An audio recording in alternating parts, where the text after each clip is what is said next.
Tu es en haut comme ça. Même quand je vais au Togo, même déjà, même que je pense que je serai en haut. Non, ça là. Les frères là.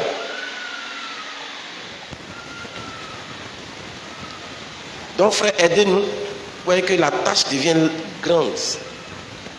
Les choses deviennent compliquées. Donc quand tu manges, pense à tes frères qui sont d'abord en Côte d'Ivoire et qui n'ont même pas et qui ne croient même pas. Qui ne savent même pas que l'évangile existe. Si on vous dit ce que Branham représente pour certaines personnes, vous allez rire. Ils savent que Branham existe. Mais pour certains, peut-être Branham c'est un professeur. Ou bien c'est un pasteur. C'est-à-dire que les messagers même, ils ne savent pas. Levez ta main. Qui a brochure? Que Dieu te bénisse d'avoir les brochures. Tu as lu quelle brochure cette semaine? Il faut lever ta main. Toi qui as brochure là, il faut lever ta main. Qui a déjà lu sa brochure cette semaine? Lève ta main.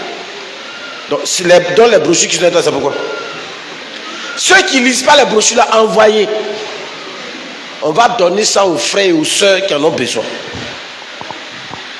C'est décoration pour montrer que quoi? Tu es dans le message. Si tu n'en as pas besoin, il faut envoyer. Alors frère, ce matin nous allons prendre Éphésiens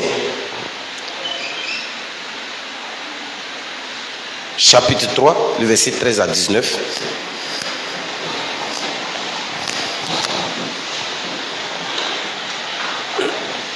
C'est pourquoi je vous prie de ne pas perdre courage à cause de mes afflictions pour vous, ce qui est votre gloire.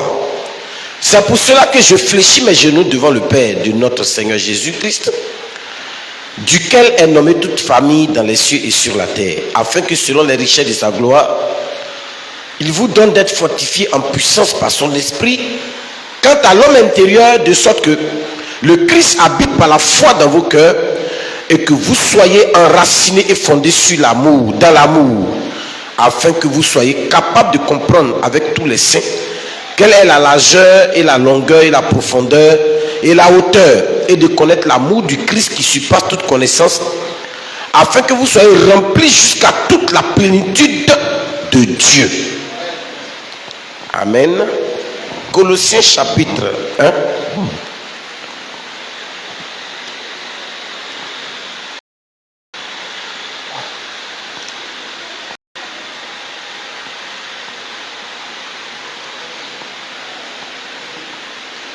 Le verset 20.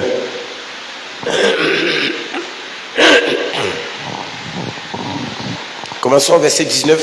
Car en lui toute la plénitude s'est plus à habiter, et par lui à réconcilier toutes choses avec elle-même, ayant fait la paix par le sang de sa croix. Par lui, soit les choses qui sont sur la terre, soit les choses qui sont dans les cieux. Et vous qui étiez autrefois étrangers et ennemis quant à votre entendement, dans les mauvaises œuvres, il vous a toutefois maintenant réconcilié dans le corps de sa chair par la mort, pour vous présenter saint et irréprochable et irrépréhensible devant lui, si du moins vous demeurez dans la foi, fondé et ferme, et ne vous laissant pas détourner de l'espérance de l'évangile que vous avez ouï, lequel a été prêché dans toute la création qui est sous le ciel, et duquel moi Paul je suis devenu serviteur.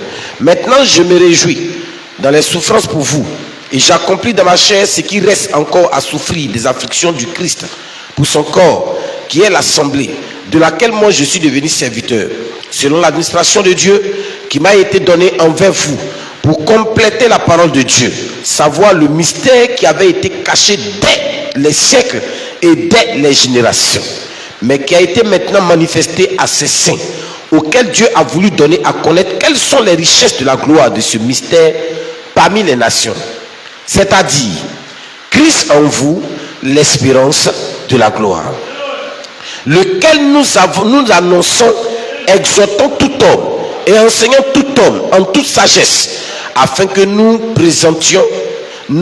présentons tout homme parfait en Christ, à quoi aussi je travaille combattant selon son opération qui opère à moi avec puissance. Veuillez vous asseoir et que le Seigneur ajoute de la grâce à sa parole.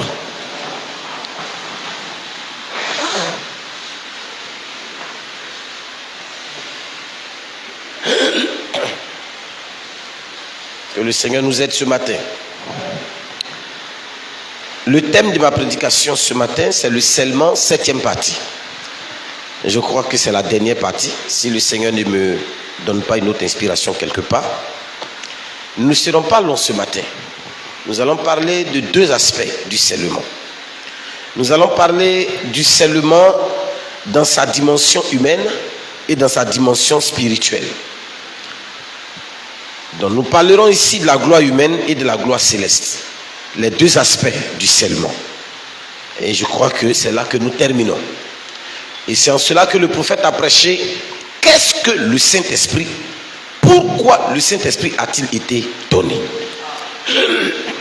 C'est l'ensemble de ces 2 messages combinés qui permettent de comprendre le scellement dans sa dimension naturelle, physique ou humaine, et dans sa dimension spirituelle. Et c'est sur ça que je me suis inspiré. Alléluia. Mon inspiration ce matin, c'est vêtu de gloire. Vêtu de gloire, oui. Selon ce que tu entends, c'est réellement vêtu de gloire.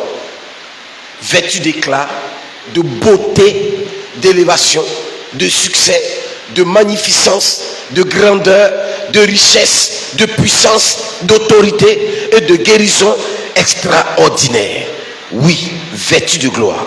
Mais aussi vêtu de gloire, vêtu de la capacité de la divinité, vêtu aussi de la puissance surnaturelle, la capacité à retrouver sa position spirituelle en tant que fils de Dieu, la capacité à pouvoir manifester la parole de Dieu, la capacité à s'approprier les droits divins en tant que législateur des lois cosmiques, la capacité à vivre parmi les humains, à afficher et à manifester réellement sa véritable nature.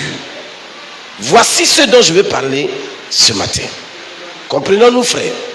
Alors, le scellement a un aboutissement. On n'est pas scellé seulement pour aller au ciel. On est scellé d'abord pour manifester quelque chose sur la terre. Lorsque William Branham fut scellé, alors il a commencé à manifester quelque chose que nous avons appelé le 3e poule. Gloire soit rendue à Dieu. Le 3e poule. Lequel poule, William Branham dit, ce 3e poule n'appartient pas aux croyants. Cela a été fait uniquement que pour les incroyants. Ça ne veut pas dire que c'est eux qui vont la voir. Mais sa manifestation, c'est pour les croyants. C'est pour leur dire bye bye, au revoir, c'est terminé. Plus personne ne peut encore rentrer dans la maison de Dieu. Plus personne ne peut encore rentrer dans le corps de l'épouse. Plus personne ne peut devenir encore un réel croyant. Mais on peut encore devenir baptiste. On peut devenir pentecôtiste. On peut devenir catholique. On peut devenir méthodiste. On peut devenir kumtchachatique. On peut rentrer encore dans des églises. On peut encore être baptisé d'un certain Saint-Esprit. Alléluia. Voilà la chose qui va tromper les gens. Puisque les gens verront encore des baptêmes entre griffes de Saint-Esprit à gauche et à droite. Mais en réalité, ça ne sera pas le Saint-Esprit. Parce que le véritable Saint-Esprit, en ces temps de la fin, vient sans sensation ni émotion. Alléluia. Mais ils continueront dans les sensations et dans les émotions. Gloire soit rendue à Dieu. Est-ce qu'on se comprend bien ce matin? Je peux entendre un vrai amen ce matin. Alors, prenez attache avec les Écritures là où vous êtes assis. Écoutez bien ce qui va être dit. Je ne vais pas m'aventurer à prêcher wow, et puis on va quitter ici. Frère, le scellement est la chose ultime, la dernière chose qui se passe dans la vie d'un chrétien. Pour les catholiques, on appelle ça l'extrême onction.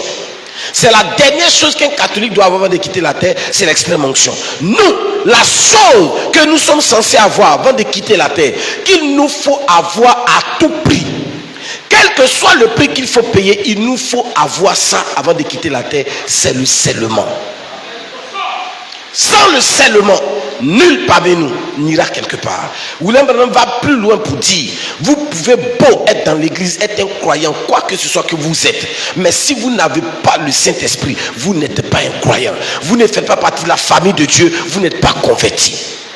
Frère, lorsque frère madame l'a dit, pour beaucoup de personnes, il s'agit simplement d'avoir le Saint-Esprit. Non, frère. Mais quand vous lisez la suite de ce que le prophète dit, en réalité, il veut dire si quelqu'un n'est pas scellé, il n'est pas fils.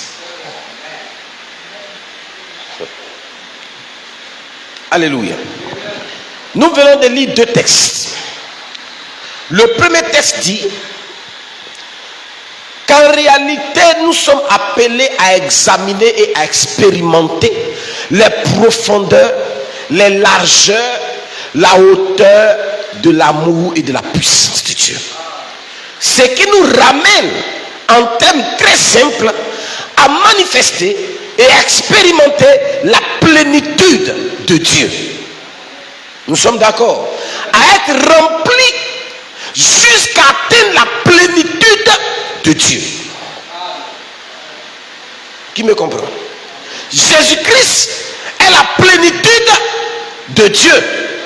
Nous aussi, la Bible, Paul dit, l'objectif que nous sommes appelés à atteindre, c'est être remplis jusqu'à toute la plénitude de Dieu. Comme Christ est la plénitude de toute la divinité, nous aussi, nous sommes appelés à devenir la plénitude de la divinité. Amen, amen. Mais pour y arriver, il nous faut passer par quelque chose qu'on appelle le scellement. On a déjà parlé de ça, et le dimanche dernier, je pense qu'on est rentré quand même dans beaucoup de détails. Nous avons compris qu'il y a des choses qu'il ne faut pas faire. Il y a des choses qu'il faut faire pour être scellé, et il y a des choses qu'il ne faut pas faire pour ne pas être scellé. On a compris ça, et il y en a beaucoup.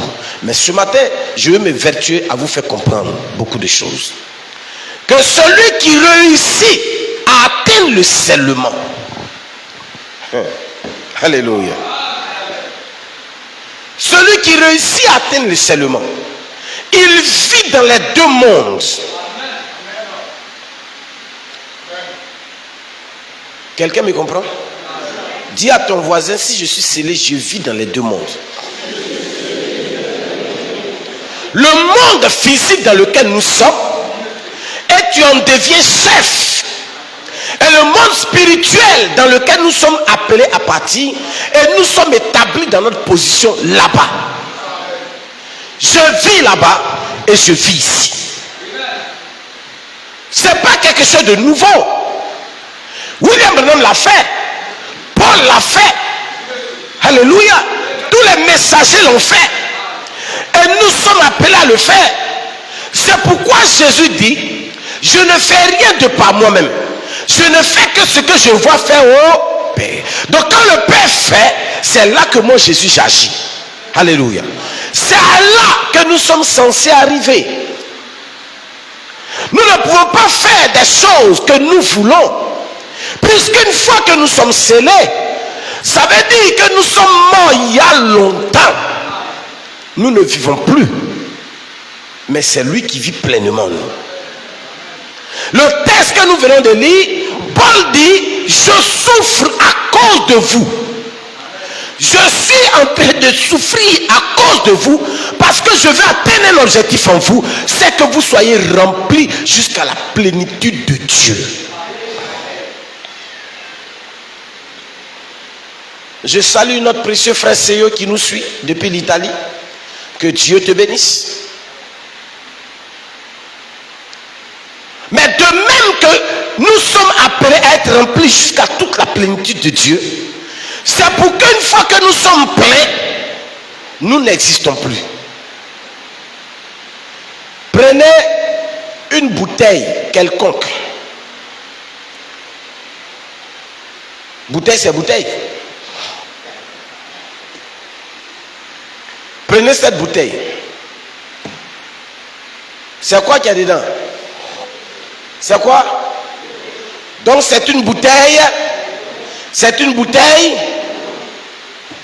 Si je mettais du bissap là-dedans, ça devient une bouteille de... Si je mets mon coup dedans, ça devient une bouteille. Si je mets gasoil dedans, ça devient une bouteille. La bouteille prend le nom de celui qui habite en lui. Est-ce que vous comprenez? ce qui est dans la bouteille est dangereux, la bouteille aussi devient dangereuse. Vous me suivez? Si ce qui est dans la bouteille ça tue, la bouteille aussi devient assassine, criminelle. Qui ne me suit pas? Je vais poser les bases doucement là, parce qu'on va aller, je voulais aller doucement, mais je sens quelque chose qui me pousse à aller vite. Ce qui habite en toi, c'est ce qui se manifeste. Donc si le Créateur lui-même habite en toi, à la fin des temps, alors c'est la puissance du Créateur qui doit être manifestée. Mais pour que le Créateur vienne, le Fils de Dieu a besoin d'être jugé.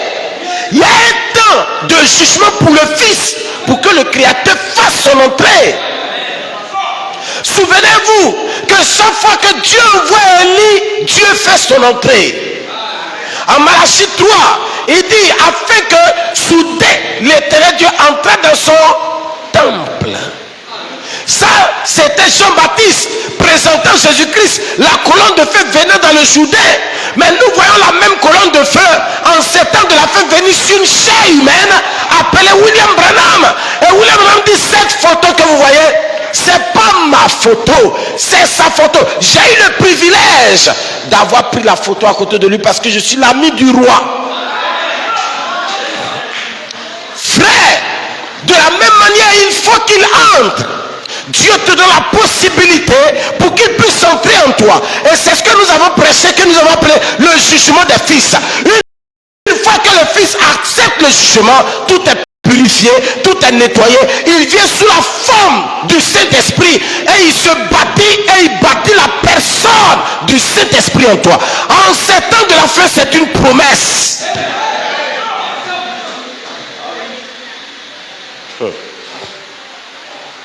Frère, l'unique chose qui me fera de la peine, c'est de ne pas te trouver de l'autre côté. J'aurai mal. Ne te convainc pas que tu es juste. Laisse la parole te convaincre que tu es juste. Il y a deux choses. Il y a un à l'intérieur et il y a un à l'extérieur. À l'extérieur, c'est la parole à l'extérieur qui te convainc que tu es juste. Et à l'intérieur, il y a une voix, selon Romains 8,16, qui tous les matins crie en toi, tu es un fils de Dieu. Si cela ne se produit pas, tu as un problème.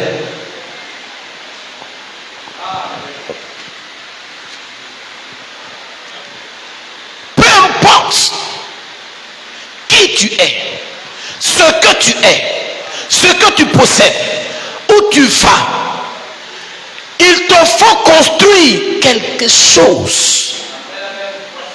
Il te faut bâtir la plateforme pour que lui vienne. S'il ne vient pas, ça veut dire que toi tu as un problème. Puisque ce n'est pas une promesse pour Paul. Ce que je suis en train de prêcher, le scellement n'est pas une promesse pour Paul. Paul n'avait pas à chercher le scellement. Irénée n'a pas cherché le scellement. Martin Colomba, ils n'ont pas cherché le scellement. On peut le lire clairement. Ceci, on peut le voir dans Hébreu. On peut le voir dans Hébreu. Il est clair. Hébreu 11, 39 à 40.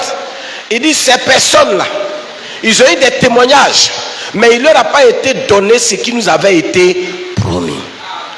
C'est-à-dire que c'est nous qui allons atteindre la perfection et nous sommes la tête du train. Nous sommes la tête du décollage. La manière on décolle, c'est comme ça il décolle avec nous. La manière nous bougeons, c'est comme ça il bouge avec nous. Vous suivez ça? Alors laissez-moi commencer par une citation du prophète et nous allons avancer tout doucement. Essayez de rendre service à Dieu en dehors de sa volonté, prêchée là le 27 novembre 65. J'ai dit bien prêcher le 27 novembre 65. Alléluia. Et au paragraphe 289, William Branham dit, mon prophète dit, et tout homme qui construit quoi que ce soit je souhaite que vous écoutez très bien ce matin. Qui construit quoi que ce soit, n'importe quelle organisation ou quoi que ce soit, sans que ce soit sur la parole de Dieu, ce sont des sables mouvants. Je connais des frères ou des soeurs qui disent: Seigneur, laisse-moi réussir dans ce que je vais faire avec toi. Et si je réussis là-dedans, je ferai ceci pour toi, je ferai ceci pour toi. Mais Dieu connaît tes vrais motifs. Il connaît tes véritables pensées. Il sait que tu es un menteur. Et quand il te bénira, tu ne feras jamais. Il connaît ta vie et c'est lui qui t'a mis sur la terre. Pourquoi ne pas être sincère avec lui? Et parce que cela est faux, il te bénira. Je répète, il ne faut pas penser que je n'ai pas bien dit. Parce que cela est faux, il te bénira. On appelle ça la volonté permissive de Dieu.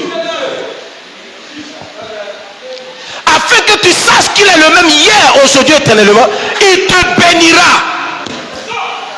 Mais cette bénédiction sera le temps d'un aveuglement, parce qu'il veut se détacher de toi. Il veut t'enlever dans l'église. Souvenez-vous, frères, que nous sommes au temps de la fin, au temps du tri.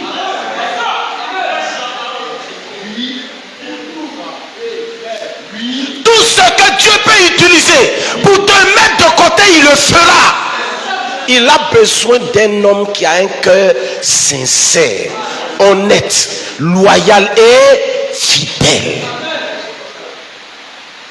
Écoutez ceci. Et ça va s'effondrer. Ça va mourir. C'est sûr et certain. Parce que la parole de Dieu est un corps croissant. Ce n'est pas un corps statique. C'est un corps qui grandit. Voyez-vous, on ne peut pas avoir du pied partout. Toi, tu n'es pas composé de pieds. Ta tête n'est pas pied, ton bras n'est pas pied. C'est pas pied partout. De la cuisse partout. Ces choses viennent en leur saison. Chaque chose vient avec sa saison. Nous sommes dans la saison de l'enlèvement, du scellement, de la préparation. Nous sommes dans la saison du grand deuil. Ouais, dites que je suis mystique, ça c'est normal. Je dépasse les francs-maçons. Être mystique là, ouais, c'est qu'il y a nouveau. Je dis et je répète, nous sommes dans l'âge du grand deuil. Le grand œil de la grande pyramide. Nous sommes là où l'œil de la grande pyramide, l'œil qui voit tout. C'est dans l'âge là où on est. C'est pas l'œil d'Osiris. C'est pas l'œil des francs-maçons. Le billet de $1, la pyramide qui est dessus, ce n'est pas une pyramide des francs-maçons. Je suis désolé, monsieur. Laissez-moi vous ramener à la parole de l'heure. Parce que ce billet a existé pour annoncer la venue de quelqu'un. Et vous remarquez que la pierre de fête qui descend, elle descend gloire sur gloire. Et il y a une gloire avant d'atteindre le reste. Et vous voyez que le reste là, ce sont des pierres sur pierres qui sont édifiées là-dessus. Lorsque William Branham est venu, William Branham dit: ceci que vous voyez, ce n'est pas l'œil des francs-maçons dont on vous parle tant. Ceci est l'accomplissement du message de notre temps. Ça est sur quoi? Sur un billet de... Je n'ai pas entendu. Frère, parlez là. Ça est sur quoi? Un billet de $, c'est quoi? C'est quoi? Et à l'époque, le dollar était la monnaie la plus élevée. Amen. Quand la pierre de fête est descendue sur la pyramide, il y a eu un scellement. Lorsqu'il y aura scellement, il y aura une gloire humaine manifestée dans les fils de Dieu. Ils seront au-dessus économiquement. Il sera au-dessus économiquement. Celui qui est scellé, il passe par une position de gloire humaine qui le positionne au-delà de tout. Financièrement, il doit dominer. C'est pas qu'il veut dominer, c'est une obligation pour lui de dominer. Il ne fera pas exprès. Retournons dans l'Ancien Testament. Daniel en son temps, il a été scellé. Avant d'être scellé, il est passé par le temps d'épreuve. Il a été jugé dans la fosse au lion. Shadrach, Meshach, Abednego, jugés là dans le feu. Ils sont sortis de là. Dès qu'ils sont sortis, Dieu les a placés au-dessus du ministère de l'économie et des finances, au-dessus de tout. Plus rien ne pouvait les enlever. Souvenez-vous de Joseph. Il est passé là-bas dans la prison. Il a été jugé, trouvé digne comme un fils. Dieu l'a élevé, placé là au-dessus de Pharaon. Pharaon ne ferait rien sans lui. Vous me parlez de quoi? Vous ne voulez pas passer par là? Moïse est passé par là. Jésus-Christ est passé par là. Vous ne voulez pas passer par là? Vous trouvez que c'est difficile? Vous trouvez que c'est ridicule? Les petits prennent des problèmes qui t'arrivent là, tu te promènes, tu racontes ça aux gens partout. C'est difficile. C'est compliqué. Tu es un paillé. Au lieu de prier, tu passes ton temps à te promener dans les rues et tu réfléchis. Tu regardes les voitures passer. Tu t'assois, tu regardes les grosses caisses. Tu t'assois, tu réfléchis. Autant j'avais l'argent. Tu passes, tu réfléchis. Moi-même, je sais que j'ai péché. C'est pourquoi Dieu me frappe. Mais tu es un païen. C'est pas ce que la Bible dit. La Bible dit que si tu as péché, que Dieu te frappe, qu'est-ce que tu fais? Tu rentres dans ta chambre, tu fermes la porte et tu restes à ses pieds pour dire au Seigneur, je reconnais que j'ai péché. Mais je suis venu là pour que tu changes. Aide-moi à changer ça. Aide-moi à changer ça. Aide-moi à changer ça. Aide-moi à changer ça. Frère Branham me dit, restez là. Il viendra à vous. Restez là. Il viendra à vous. Ce n'est plus à toi d'aller le chercher. Dieu n'a pas changé. Quel est le Dieu qui a changé? Donnez-moi son nom. Le Dieu que nous servons, lui, n'a pas changé. Lorsqu'Adam dans le jardin d'Éden avait chuté et qu'Adam était allé se cacher, se culpabilisant, sachant qu'il avait péché, Dieu est descendu et il a commencé à chercher Adam. Adam, où es-tu? Tu as péché. Là où j'étais placé physiquement, tu t'es déplacé. Là aussi où j'étais placé financièrement, tu t'es déplacé. Là où j'étais placé positionnellement, tu t'es déplacé. Partout où j'étais placé, tu t'es déplacé. Quand je descends sur la terre, je dois voir un Adam Dieu, dominant sur tout. Quand je descends sur la terre, je vois un Adam mystiquement élevé, spirituellement élevé, manifestement élevé, financièrement élevé. Mais tu t'es déplacé. Adam avait changé de position. C'est la même chose pour toi. Quand tu es tombé là dans ton péché, tu as changé de position. Et quand Dieu descend, il sait où il t'a placé. Financièrement, il sait où il t'a laissé. Mais quand il regarde, il ne te trouve pas là-bas. Et il se demande, mais il est où? Où est Claver? Où est Odette? Où est Bernard? Où est telle personne? Je ne la trouve pas. C'est pas là-bas, je l'ai mis. Celle-là, je l'ai mis dans un foyer. Mais je ne la trouve plus là. Celle-là, je l'ai mis quelque part. Celle-là, je l'ai placée. Mais je ne la trouve pas là-bas. Où es-tu, Adam? Où es-tu? Et Adam dit, j'ai entendu ta parole. Chaya a prêché ta parole. Ça a brisé mon cœur. Et je me suis caché. Je suis en train de promener dans le jardin. Dans le jardin là. Seigneur, comment je vais faire? Seigneur, comment je vais faire? Seigneur, où je vais partir? Où je vais partir? C'est pas là-bas il va te croiser. C'est pas là-bas il va te croiser. Et Dieu est parti chercher Adam. Il a trouvé Adam. Ce matin, quel que soit le péché, quel que soit là où tu es passé, quelle que soit ta position où tu t'es déplacé, Dieu te trouve.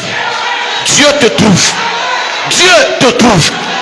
Tu souffres, tu pleures, ça ne va pas d'après toi-même. C'est bloqué, c'est bouclé. Mais je te déclare que le Dieu qui m'a appelé, il te trouve, il te localise. Il va te trouver ce matin, quel que soit là où tu es, il te trouve. Il te trouve. Il te trouvera. Il ne t'abandonnera pas. Il a trouvé Adam. Personne ne maîtrisait le jardin d'Éden. Dieu descendait dans le jardin d'Éden, mais il ne se promenait pas. Souvenez-vous que Dieu ne se promenait pas. Il allait là où Adam était. Mais pour une fois, il est allé dans des endroits où il n'est jamais allé. Il allait le trouver dans un maquis. Il allait le trouver dans des pensées. Il allait le trouver dans des remords. Il allait le trouver dans des fardeaux. Il allait le trouver dans des endroits perdus. Dieu lui-même est rentré dans la saleté. Adam, où es-tu? Adam, où es-tu? Dans la brousse. Les piquants le piquaient. Adam, où es-tu? Il dit, ton serviteur a prêché la parole. Ça m'a blessé le cœur. Je sais que je suis adultère.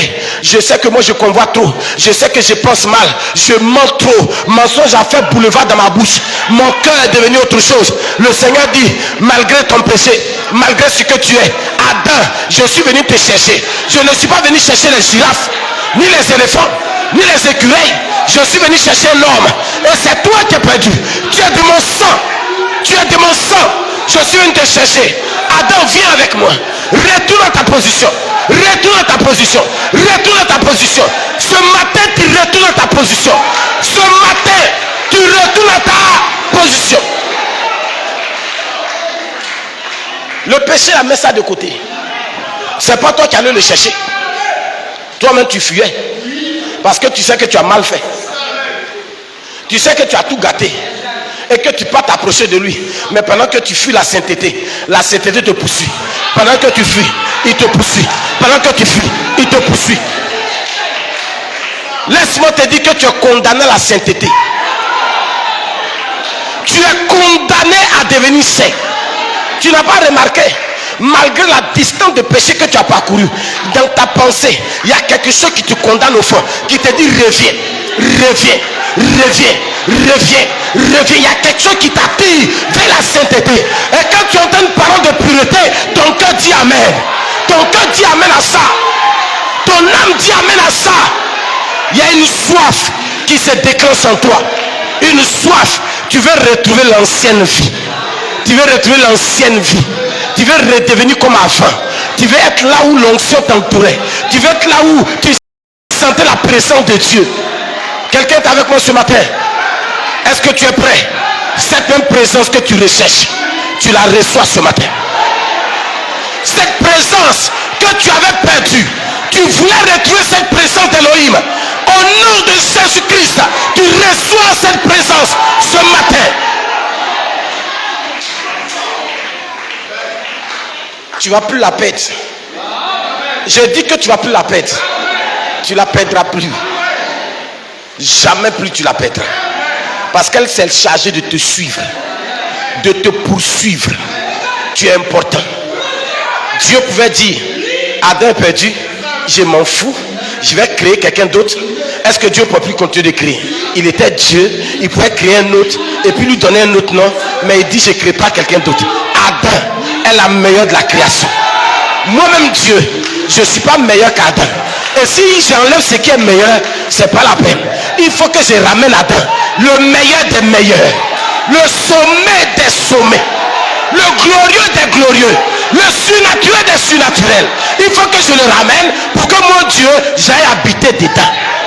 Donc si tu n'es pas là, Dieu n'a pas de maison. Dieu va vivre dehors. Il ne peut pas vivre dehors. Sa maison est sale. Il va nettoyer. Il va refaire la peinture. Il va refaire la toiture. Il va enlever les carreaux. Il va restaurer. Et il va revenir habiter là-dedans. Il va revenir habiter là-dedans. Il va revenir habiter là-dedans. Et ce matin, il rentre dans sa maison. Il rentre dans sa maison. Il pénètre dans sa présence. Il pénètre dans la maison que toi tu es.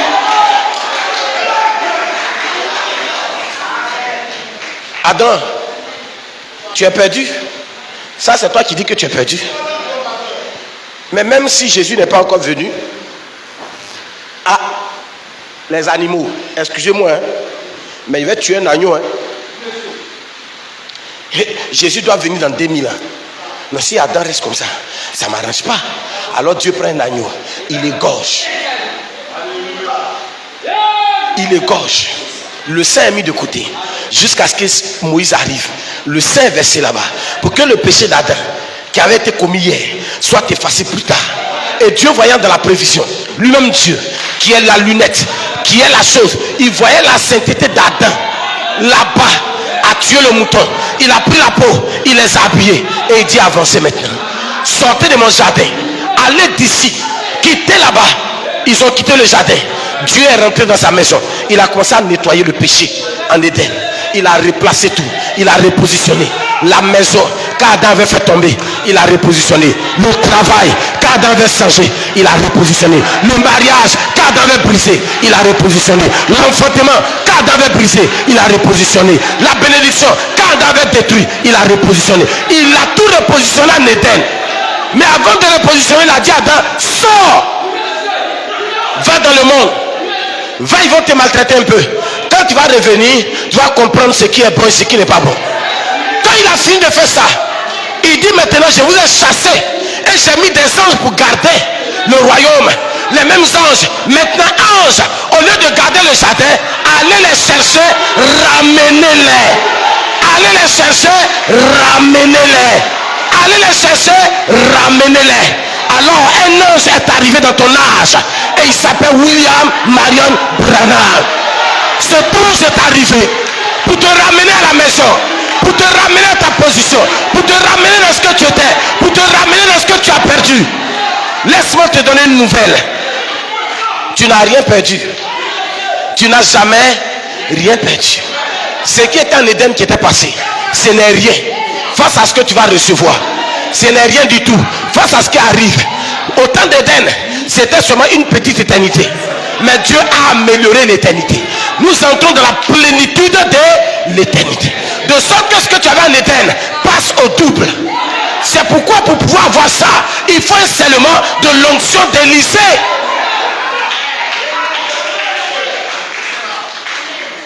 Alléluia. Gloire soit rendue à Dieu. Celui qui ce matin comprend le scellement, c'est que Dieu l'a appelé à régner. Pas au ciel. Pas au ciel. Ici. Ici même.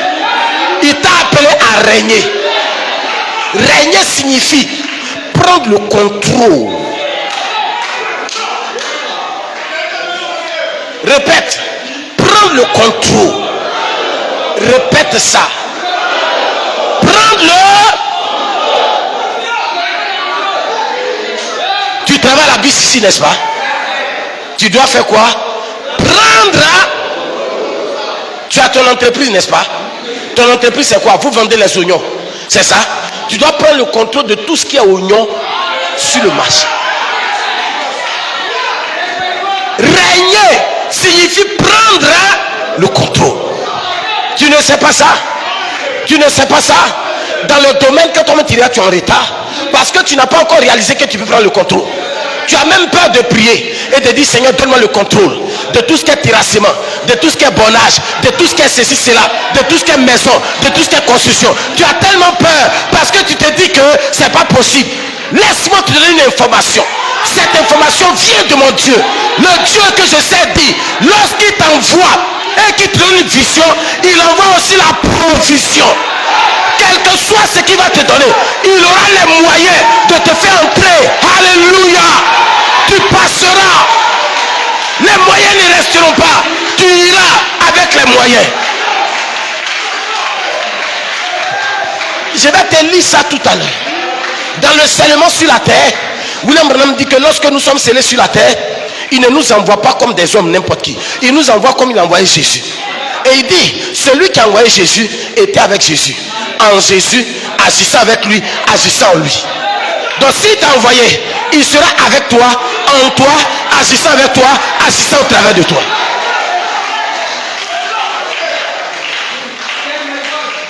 N'aie donc pas peur. Il y a un Éden qui a changé, mais c'est le même Éden. On appelle ça aujourd'hui l'Éden de Satan, mais c'est le même Éden. C'est un Éden ou c'est pas un Éden? C'est un Éden ou c'est pas un Éden? Si c'est un Éden, ça veut dire que l'atmosphère où nous sommes appelés à nous manifester est correcte. Alléluia. Le retour en Éden signifie le retour de l'atmosphère divine. C'est-à-dire le poisson qui était hors de l'eau a retrouvé l'eau. Où il peut bien nager, il peut bien courir. Donc rien ne t'empêche et rien ne t'autorise et rien ne t'appelle à l'échec. Dieu n'amène à ça. On parle du scellement, n'est-ce pas? Alors si quelqu'un est réellement scellé et si quelqu'un cherche le scellement physiquement, il domine sur tout. Il domine son corps. Ah frère, écoutez-moi bien. Dites que Chaya prêche le mysticisme. Ça, c'est votre problème. Un homme qui dit qu'il est scellé, il domine son corps de la tête aux pieds. Le bouddhiste qui n'a pas le Saint-Esprit, il domine son corps. Il peut faire lever son corps. Il peut faire ce qu'il veut. Il peut faire bouger des choses. Je me rappelle un jour, William Branham dit, il est allé rendre visite à une soeur. Si quelqu'un a lu ça, il me dira Amen. Une soeur malade, elle était couchée. Frère Branham lui demande, est-ce que tu as la foi? Elle dit, j'ai la foi. Mon prophète dit, tu n'as pas la foi. Elle dit, j'ai la foi. Le prophète dit, si tu as la foi, fais bouger la pendule de l'horloge. Fais bouger la pendule de l'horloge. Elle dit, c'est impossible. Je ne peux pas le faire. William Branham dit, regarde, je la fais bouger. À distance, à près de 15 mètres, William Branham ordonne et la pendule bouge. La pendule bouge. La pendule bouge. La pendule bouge. La pendule bouge. Souviens-toi, la Bible déclare en hébreu que Élie est un homme de la même nature que nous. Mais la Bible déclare, William Branham dit que depuis Adam, en passant par Élie jusqu'à lui Branham, il n'y a pas un plus grand prophète sur la terre qui est arrivé. Frère, faites attention. Élie a fait descendre la colonne de feu. Élie a fait descendre. Élie a fait descendre. Élie a fait descendre. Branham n'a pas appelé. Elle est venue à lui. Élie a prié et le feu est. Branham n'a pas prié. Le feu l'a accompagné. Je veux qu'on puisse bien me comprendre. Élie doit prier pour que le feu descende. Branham ne doit pas prier pour le feu agir. Posez-vous la question, qui est Branham?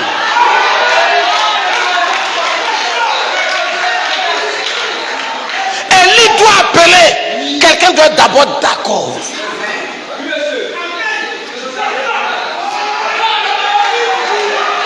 Si quelqu'un n'est pas d'accord, le feu d'Élie ne vient pas. Mais Branham n'appelle pas.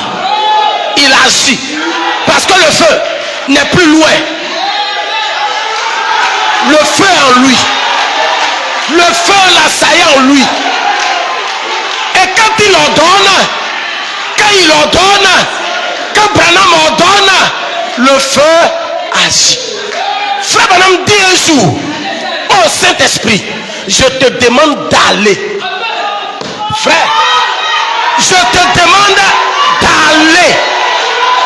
Frère Branham dit, oh Saint-Esprit, je te demande d'aller. Paul ne peut pas dire ça. Élie ne peut pas dire ça. Moïse ne peut pas dire ça. Mais Branham dit, Saint-Esprit, je te demande, faut aller. Alors nous nous posons la question, qui est Branham? That's the question. Who is the prophet Branham? Qui est-il?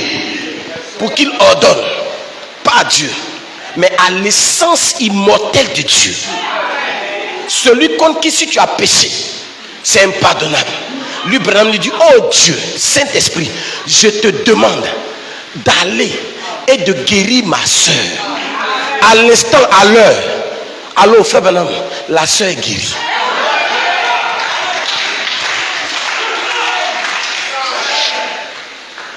Vous parlez d'un prophète, vous parlez d'un scellement. Nous parlons d'un scellement. Ça, c'est ce que Branham a fait. Et Branham dit, ce que moi, Branham, j'ai fait. Vous, quand vous allez venir, vous allez faire ça. Voilà le problème du scellement. Nous n'avons plus besoin de Dieu, Saint-Esprit, va. Mais quand nous serons là, la chose se fera. Tu me comprends, frère? De même qu'au temps d'Élie, Élie demandait. Mais quand Branham est là, la chose se fait. Quand nous on sera là, c'est exécuté, c'est réalisé, c'est fait. Le seulement appel, frère, je vous ai prêché. Dieu est le garant des lois cosmiques. Nous sommes les législateurs des lois cosmiques. L'Assemblée nationale vote les lois. Ça les modifie, ça les change. Mais le président est le garant. La Cour constitutionnelle est le garant. Pour dire la base de la loi, c'est comme ça. Le soleil doit s'élever à l'est pour aller à l'ouest. Ne changez pas ça. Mais on peut arrêter ça. On peut l'arrêter 2 jours.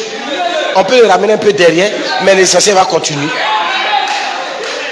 Vous comprenez de quoi on parle? Nous sommes les législateurs, c'est-à-dire on peut modifier les lois, mais on ne change pas la loi. On peut dire tu vas mourir. On peut modifier la loi pour dire il devait mourir en 2022, mais il doit mourir en 2030. On peut modifier la loi pour dire il ne devait pas être riche, mais nous on veut qu'il soit riche. On peut modifier la loi pour dire cette femme-là ne devait pas enfanter, mais nous on veut qu'elle enfante. On peut modifier la loi. Cette femme-là, elle ne devait pas se marier, mais nous on dit qu'elle se marie. On peut modifier la loi. Tu me comprends de quoi je parle? On peut modifier la loi. Quelqu'un qui est scellé a le droit de modifier la loi de Dieu. Je n'ai pas dit la loi des hommes. C'est celui qui est scellé a le pouvoir entre ses mains de modifier la loi.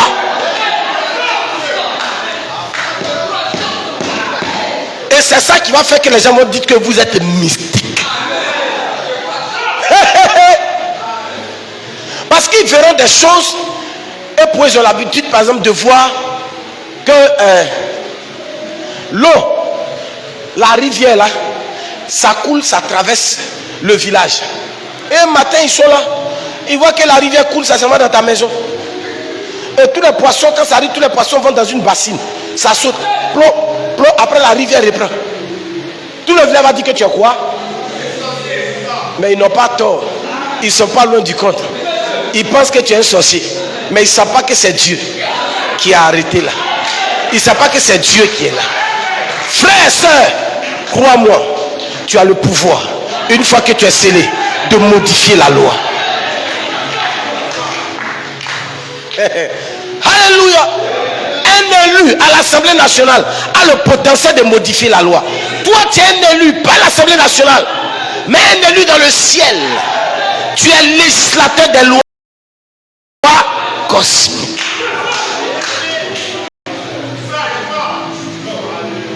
Amen, amen. Asseyez-vous, frère. On se comprend ce matin? Ceux qui dormaient, dormaient un peu encore.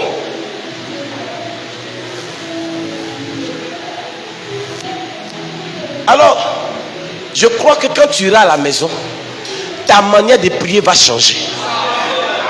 Ça va changer ça. Il y a des frères qui vont dire, oh, pasteur, est-ce que moi-même je peux prier pour dire, Seigneur, fais-moi DG des temps? Non, ce n'est pas une question de Dieu n'a qu'à te faire DG. Tu es déjà DG. Tu ne le deviens pas, tu l'es. Tu dois le manifester.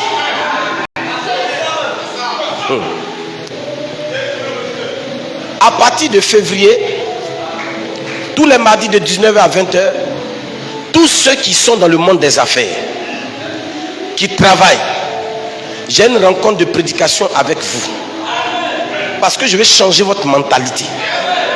Votre manière de voir en tant qu'homme d'affaires dans le surnaturel, c'est médiocre. Et vos dîmes là ne me plaisent pas. Parce que vos dîmes là, ça ne me plaît pas. Pour effectuer une mission, non frère, quoi vous avez dit quoi ici là? Non, la mission du pasteur, on a besoin de 700 000 francs. Ça ne peut pas faire mission. Ça ne peut pas. Avant que je n'arrive dans une mission, 700 000 est fini. Oui, parce que je croise des situations là-bas et puis je partage l'argent là pour faire régler le problème des frères. Je ne peux pas avoir l'argent sur moi et puis une soeur a un problème d'habits et des choses et puis je vais venir parler en langue. Ribababa, soit habillé. Je peux habiller pour lui donner. C'est ce qui est clair. Soit tu es pasteur, soit tu ne l'es pas. Les administrateurs sont là. Ah, pasteur, on t'a envoyé 300 000, c'est déjà fini. Oui, mais c'est fini, ça ne peut pas rester. C'est moi, je suis là pour faire économie. Non, je suis là pour dépenser pour la mission.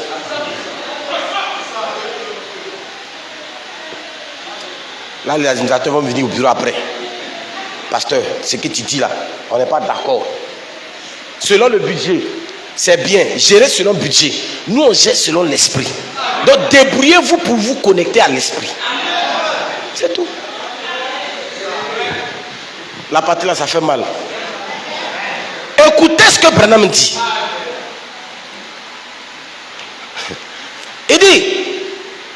On va revenir tout à l'heure. Calmez-vous. Laissons descendre un peu la pression. Pour que cette première partie de la gloire humaine descende. On va passer à la gloire céleste maintenant. Le prophète dit, et la Pentecôte, vous en avez fait la même chose partout. C'est pourquoi vous ne pouvez pas accepter de nouvelles révélations. Voilà pourquoi vous restez sur place et vous mourrez. Ça avance tellement, je vais vous fatiguer. Mais Dieu ne change pas d'avis. Il ne fait que vous laisser aller dans sa volonté permissive. C'est ça. Quand vous mentez à Dieu, vous blaguez Dieu. Quand Dieu a donné quelque chose que tu veux prospérer, tu veux avancer, tu dis au Seigneur, Seigneur, si tu fais là, ça là, c'est à cause de toi j'ai fait. Oh, tu mens. Frère, je ne dis pas ça par hasard. Beaucoup ici font ça. Tu mens. C'est à cause de toi que tu fais ça premier. Sinon, pourquoi les premiers jetons que tu as là, pourquoi tu n'as pas envoyé ça à l'église? Premier jeton là, pourquoi tu n'as pas envoyé à l'église? Voleur. Tu nous dois, tu dois à Dieu. Oui, je vous connais. Je vous connais bien même. Ouais. Non, Seigneur, ce que je suis en train de faire là, je les connais, frère. Frère Koukoura, je les connais bien. Ils sont ici. Ils ont fait leur prière. Seigneur, si tu fais que ça marche là, toi c'est ta prière, c'était quoi? Tu allais donner quoi? Ton sang de cacao là. Voilà. Je connais chacun. C'est pas moi qui l'a prié, mais je suis son pasteur. Quand il priait là, bon, on a qu'à laisser. Ils sont beaucoup comme ça. Seigneur, si tu fais que ça là comme ça, je vais faire ça. C'est pour soutenir le pasteur. C'est pour soutenir le... Tu as déjà envoyé l'un des carburants. Quand il va en mission là, tu vois. Il n'a pas dit je vais manger ton argent. J'ai dit mission où on va pour aller gagner les âmes là. Tu as une fois appelé le pasteur pour savoir. Pasteur, je t'appelais pour faire un shalom. Vraiment, tu es en mission là, mais j'ai appris que tu vas en mission, tu t'en fous. Quand dimanche, moi je reviens, puis le pasteur vient de mission, tu dis, c'est vrai, le pasteur était parti en mission. Parce que même la mission du pasteur, c'est Titangaba. Ouais, je suis sur vous. On est ensemble. Je ne vous laisse pas. Tu t'en fous. Pour payer dîme, c'est problème. Et l'argent là même n'arrive pas. On ne t'a pas demandé si ça arrive. On dit paye ta dîme. Point barre. Il faut qu'elle te dise ça.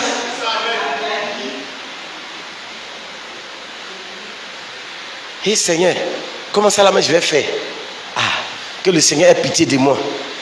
Cette année là, mais je n'ai pas payé ma dîme. J'ai tellement de dépenses, mais tu ne t'en sortiras jamais. Aussi longtemps que tu ne paieras pas la dîme. Que sais-tu si ton jugement c'est ça? Que sais-tu si Dieu veut te faire passer par ce jugement? Mais c'est toi qui es assis, tu lapes tes doigts, tu manges, tu dors, tu t'habilles, mais tu ne peux pas payer ta dîme.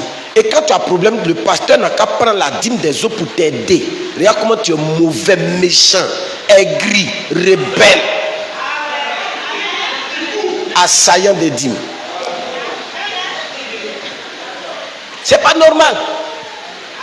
Moi, ça ne me gêne pas de t'aider. Je peux te donner. Tu sais que moi, je suis pas. Vous savez que l'affaire d'argent, mon affaire d'argent n'est pas. Je suis pas. Affaire d'argent, c'est pas problème pour moi. Je m'en fous de ça. Il y a même des frères qui gèrent la dîme du pasteur. Je ne lui donne pas la dîme maintenant. Je vais attendre un peu. Parce que quand on lui donne là, il partage. Mais dîme là, c'est pour faire quoi? Lorsque le serviteur de Dieu reçoit la dîme, il y a pour les pauvres des dents, les orphelins, les veuves, ceux qui ne travaillent pas, ceux qui sont malades. C'est pourquoi quand vous êtes malade, il paie un médicament pour vous donner.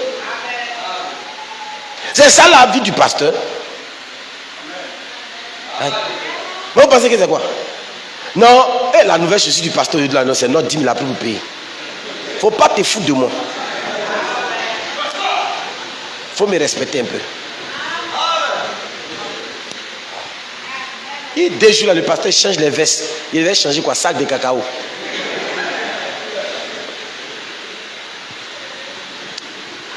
Voyez? C'est ça que vous ne comprenez pas. Et ils sont assis là. Amen. Gloire à Dieu. Yo, on se va au ciel. Où? Quel ciel? Oh, oh.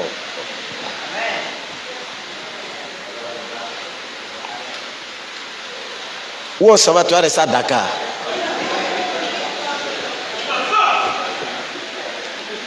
Le prophète dit, ceux qui agissent comme ça là, qui font ça, gloire à Dieu, je vais parler en langue, dans sa volonté permissive, il vous permet de le faire. Seigneur, si j'ai fait, si tu me rends riche, il te rend riche. Lui-même, il sait que tu ne vas jamais faire. Mais il te donne. Ouais, ce matin-là, c'est un couteau. Hein? Donc toi-même, tu examines. De toute façon, Dieu m'a béni là, c'est comment. Regarde toi-même. Est-ce que tu es fidèle? Tu es fidèle. Il y en a même qui font conciliabule avec leur femme. Je parle à Chilo ici, je n'ai pas dit à Chilo ici. Ils font conciliabule avec leur femme. Chérie, j'avais prévu le voyage pastoral du pasteur là. Cette fois-ci là, je voulais donner 100 000. Eh chérie, tu es le seul à l'église ou bien? Tu n'es pas le seul. Il faut donner 25 000. Les SO là, et ils sont les chiens de voitures tous les jours là. Ils vont donner aussi. Ils ont l'argent. Nous on n'a pas l'argent, on marche. Tu as donné 100 000. Ils n'ont qu'à donner aussi. Ils n'ont qu'à donner l'argent.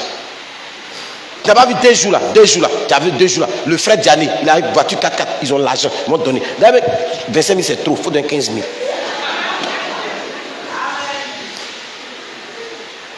Tu n'es pas le seul à l'église ici. Quand il y a, on est beaucoup. Si ça là, chacun donne 1000 francs, 1000 francs, 1000 francs, 1000 francs. La mission du pasteur, correct. Donne 25 000, il faut donner 15 000. 15 000 là, même quand le pasteur lui donne, elle ouvre l'enveloppe, elle a 5 000 dedans. Elle donne 10 000. Mon mari est dans ça là. Papa, c'est pas beaucoup. Mais on fait comment? On doit soutenir la mission. Tu es une menteuse. Toi, tu es Saphira. Diable même qui est là. Et le pasteur s'est dit, oh ma fille, c'est rien. Que Dieu te bénisse. Il dit à son cœur et Dieu enlève. Il donne à son cœur, le Seigneur bloque ça. Il ne faut pas tout lui donner ça. Mais c'est ça. Elle n'a qu'à partir ça. C'est une voleuse. Et après, tu te rends compte que il y a des choses, des problèmes de santé. L'argent que tu as mis de côté là, ça t'arrive. C'est qui? C'est moi. L'argent que vous avez mis ici là, moi je suis pas lui. Je suis venu attaquer celle-là et puis celui-là. Ça fait 25 000. Après l'autre a record, c'est qui moi je suis diarrhée. Je suis venu toi-même et puis ton mari, je vais vous attaquer, vous allez dormir 2 jours. Ça fait 30 000. Ça fait combien? 55 000. 85 000 là, vous allez finir ça dans maladie. Ou bien il s'en va comme ça, il a... Allô? Faut venir. Papi, toi blessé, l'enfant, si on l'envoie au CHU. L'argent dans sa peau, 85 000. Quand il arrive là, on donne facture, c'est 85 000 net. Chez nous, on appelle ça pépé.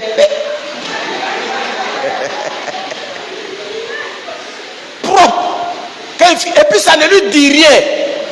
Il ne fait pas la relation entre ce qu'il a fait comme bêtise et ce que Dieu veut lui enseigner. Et il continue dedans.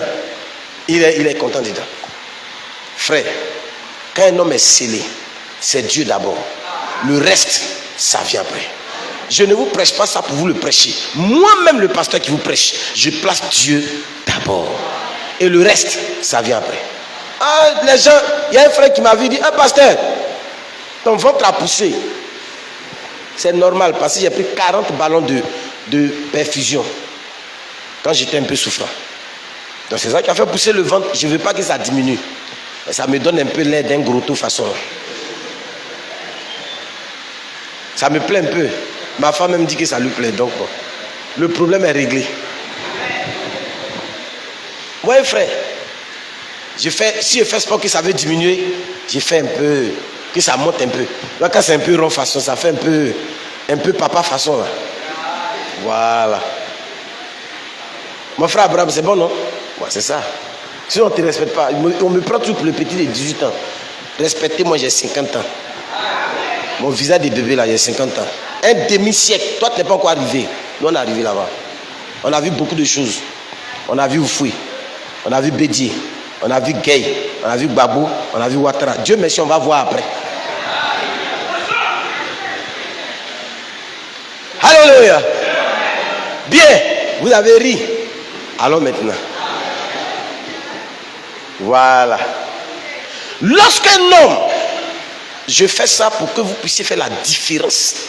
Lorsqu'on est scellé les avantages physiques et lorsqu'on est scellé le côté spirituel. On va d'abord commencer par notre message passé. Ce qui fait qu'on n'est pas scellé. On va prendre une citation de là-bas pour descendre et on va rentrer dans le spirituel. Frère Branham dit, autrefois, j'ai travaillé dans le chemin de fer. Gloire soit rendue à Dieu. Frère Djedje, je t'ai dit, il y a 2 ans de cela, la maman là, elle ne comprend pas bon français. Je vous ai dit de traduire ça en BT pour elle. Oui.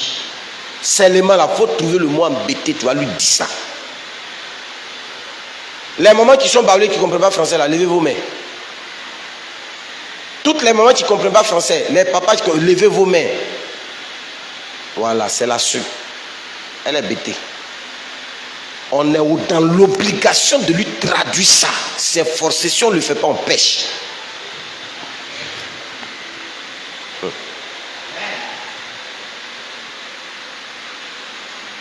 Donc, asseyez-vous avec elle quelque part et puis tu commences à parler. Pasteur Ananana, tu commences comme ça jusqu'à on va finir. Pour qu'elle comprenne. Elle est assise là, son âme dit Amen. Mais elle ne comprend pas de manière intellectuelle. Il faut aussi qu'elle comprenne un peu pour qu'elle, comme son âme soit en paix. Je veux voir cette jeune fille là-bas.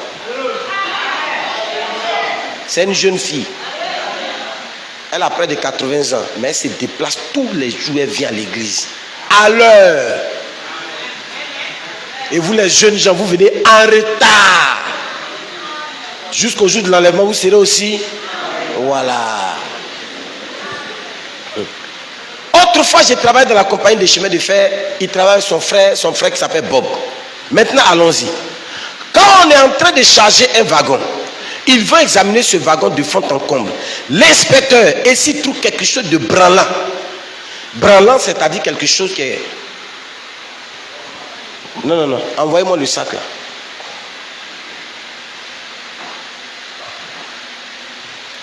Mets la moitié ici, la moitié dans le vide. Non, place moitié dans le vide. Voilà. Laisse. Vous voyez que ça tombe. Frère Branham dit, si pendant qu'on place dans le wagon là, quelque chose qu'on sait que si on bouge un peu, ça va tomber. L'inspecteur vient pour vérifier ce qui a été placé dedans. Donc les mystères qui ont été placés pour te sceller là, il y a le Saint-Esprit qui vient et qui regarde dans ta vie. Est-ce que le mystère de la translation a été bien placé? En d'autres termes, est-ce que tu as saisi? Est-ce que ta vie est conforme à ça? Est-ce que le mystère de, comment on appelle, de la venue de Christ, est-ce que tu as saisi? Est-ce que c'est correct? C'est correct dans la pensée de Dieu? S'il y a quelque chose qui est bizarre dedans, il ne va pas sceller. Jusqu'à ce que tu comprennes ça bien. C'est pourquoi il est important pour vous de venir à l'église avec un cahier, un stylo et de ne pas dormir, de comprendre. Ce que tu ne comprends pas, écris la question, va poser à ton pasteur. Dieu te bénisse, frère. C'est-à-dire que ce qui est branlant, tu ne comprends pas et tu es assis dans l'église. Toi, tu es venu à l'église, tu sais que ça, là, si le pasteur a fait ma délivrance, il va avoir l'argent. C'est pas. Je vous ai déjà donné la citation. Frère Branham dit, il sait ça, mais il va te bénir quand même. Alors moi, si je venir là, il sait que si le pasteur après, il me marier, il va te donner garçon, tu vas te marier bien. On va commencer à défiler ici. Wow, tu vas t'asseoir ici. Le pasteur va venir prêcher, Dieu va lui donner, il va prêcher. Tu vas voir garçon comme ça. Vous dites, bien garçon. Mais ça sera un faux mariage devant Dieu. Devant nous les hommes, tu remplis les conditions physiques. Tu es marié. Quand tu appelles, merci madame Kadé, merci madame Atomé. Ah, ceux-là, les futurs mariés là, les gens Christ, où ils sont même? Les Abraham. Et puis vous les jeunes filles là, je vous dis en même temps. Lui là, il boit biberon. Abraham là, il boit biberon. C'est les 2 petits cheveux qui sont venus sur son menton là. C'est par hasard, ça a poussé. Celui-là, c'est un bébé hollandais. Tous les matins, son pas mis en grès en bas de ses pieds. Faut pas regarder sa taille pour dire Jean-Christ, il n'est arrivé nulle part, il est au CP2. Matin, mais la Bible du bureau avant de venir. Donc quand vous le voyez, il passe, lui aussi. Tu es obligé de grandir comme ça. Tu le vois, il passe comme ça, et sa longue taille, il est en veste. Tu penses aussi que c'est un monsieur. Oh, ils ont 17 ans, 17 ans. Lui, il a 15 ans. Les autres 12 ans là, donc vous là, laissez mes enfants là tranquilles. Quand vous les voyez assis, c'est pour ça que vous voulez apprendre à jouer au piano.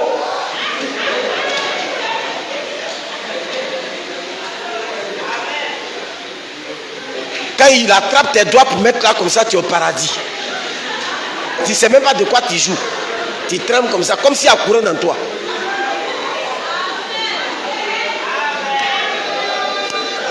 Ah, je ne vais pas là-bas, donc vous pensez que je ne vois pas. Je vois, hein. Je suis dans mon bureau, je vous vois. Derrière ici là, pousse. Mais frère Jacques, il faut pousser à côté, tu as bien me montrer. On peut te montrer de loin. En classe là, ton professeur là, il est au tableau, toi tu es sûr, tu es dans le banc. Est-ce qu'il vient attraper ta main pour écrire? Mais pourquoi tu veux qu'il attrape tes mains pour jouer? T'es vilain doigt là. Vous serez délivré avant de sortir.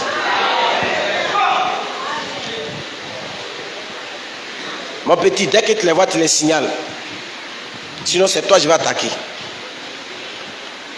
Il dit, il examine ta vie. Le Saint-Esprit examine ta vie. Est-ce que les mystères qui amènent le saut là, tu les maîtrises? Est-ce que ta vie avec ces mystères-là sont en phase? Frère Benoît a pris l'examen d'un wagon. Le wagon, c'est comme qui a déjà vu train. Voilà. On appelle ça wagon ou bien on appelle ça une voiture. Une voiture, c'est un objet dans lequel on s'assoit et qui a une possibilité de traction et qui nous conduit quelque part. C'est ce qu'on appelle une voiture. C'est pourquoi vous voyez dans l'ancien français, les gens sont à la gare des trains, puis vous voyez le gars qui crie en voiture, en voiture, en voiture. Qui a déjà entendu ça? C'est ce que ça veut dire. Donc vous montez dans le wagon. Il y a des positionnements, il y a des lois dans le wagon. Il y a des lois de positionnement de tous les mystères dans ta vie. Et s'il y en a un seul des mystères qui n'est pas bien positionné, alors le Saint-Esprit ne va pas sceller. C'est-à-dire, il ne mettra pas le cachet. Qu'est-ce que cela signifie? Mettre le cachet, j'ai la citation, c'est la puissance de Dieu qui sera mise en action. C'est-à-dire, les mystères ont une certaine disposition dans ta vie. Les mystères ont une certaine manière d'être agencés, qui fait que quand le Saint-Esprit, la puissance de Dieu rentre, ça fait un boum. Et donc le Saint-Esprit est capable de se manifester et d'agir. Et de te donner la suprématie de manière spirituelle comme de manière physique. S'il y a un seul élément qui n'est pas correct, il ne le scelle pas. C'est qui vous oblige à quoi? À la maîtrise et à la connaissance parfaite de tous les mystères de la parole. Je dis bien tous les, je répète encore tous les, il n'y a pas de sauf quelque chose. C'est la raison pour laquelle le pasteur, ne pouvant pas te prêcher tous les jours, c'est pour ça qu'on vous a demandé d'acheter les woofers chez vous à la maison et d'avoir les clés de la voix de Dieu et d'écouter les bandes correctement. Connectez-vous, écoutez les bandes correctement. Ceux qui sont dans le WC, ils s'en vont avec le poste au WC. Et ceux qui sont... Arrêtez ça. Placez la bande, vous pouvez cuisiner, vous pouvez tout faire, mais n'amenez pas notre prophète dans votre WC. Pardonnez. Respectez la voix. Pourquoi c'est spirituel quoi? Ils sont spirituels. Et il va dans le VCI, il accroche la voix du prophète et il est assis sur le trône en train de donner les missiles et il est là. Alléluia, lui c'est dans le VCI. Quand même, il faut respecter le prophète, c'est quelque chose de surnaturel. Et arrêtez ça. Peut-être que si ça joue au salon ou bien dans la chambre et que tu es là-bas, on peut comprendre. Mais toi-même, tu prends le woofer là, le prophète, vous rentrez ensemble, dans le WC, lui t'a dit qu'il veut sentir tes odeurs. Et tu accroches, tu te déshabilles, tu es sur le trône et tu commences les concentrations, premier kata, deuxième kata, et le prophète aussi est là. Alléluia, gloire à Dieu, l'onction, et puis toi tu es sur le trône, amen. Il ne faut pas faire ça. Ne faites pas ça. C'est pas correct.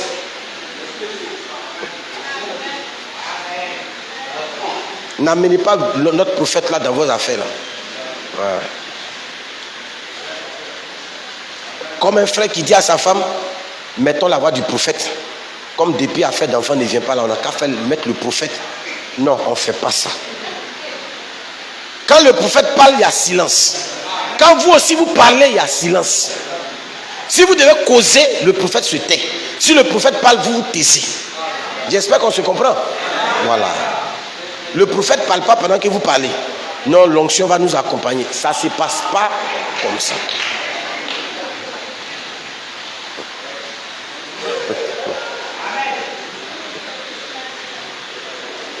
Vous riez. Mais les frères là se connaissent. Ils sont là. Ils savent que c'est un frère. Ils disent, mais ça même, on dirait qu'il est dans notre maison. Je suis dans votre chambre.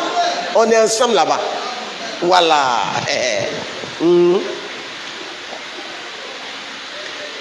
Maintenant, toi qui fais la cuisine, il ne faut pas croire que si le prophète joue ta sauce, si tu ne sais pas préparer, ce n'est pas doux. Donc, faut pas, le prophète n'est pas là pour ça aussi. Voilà.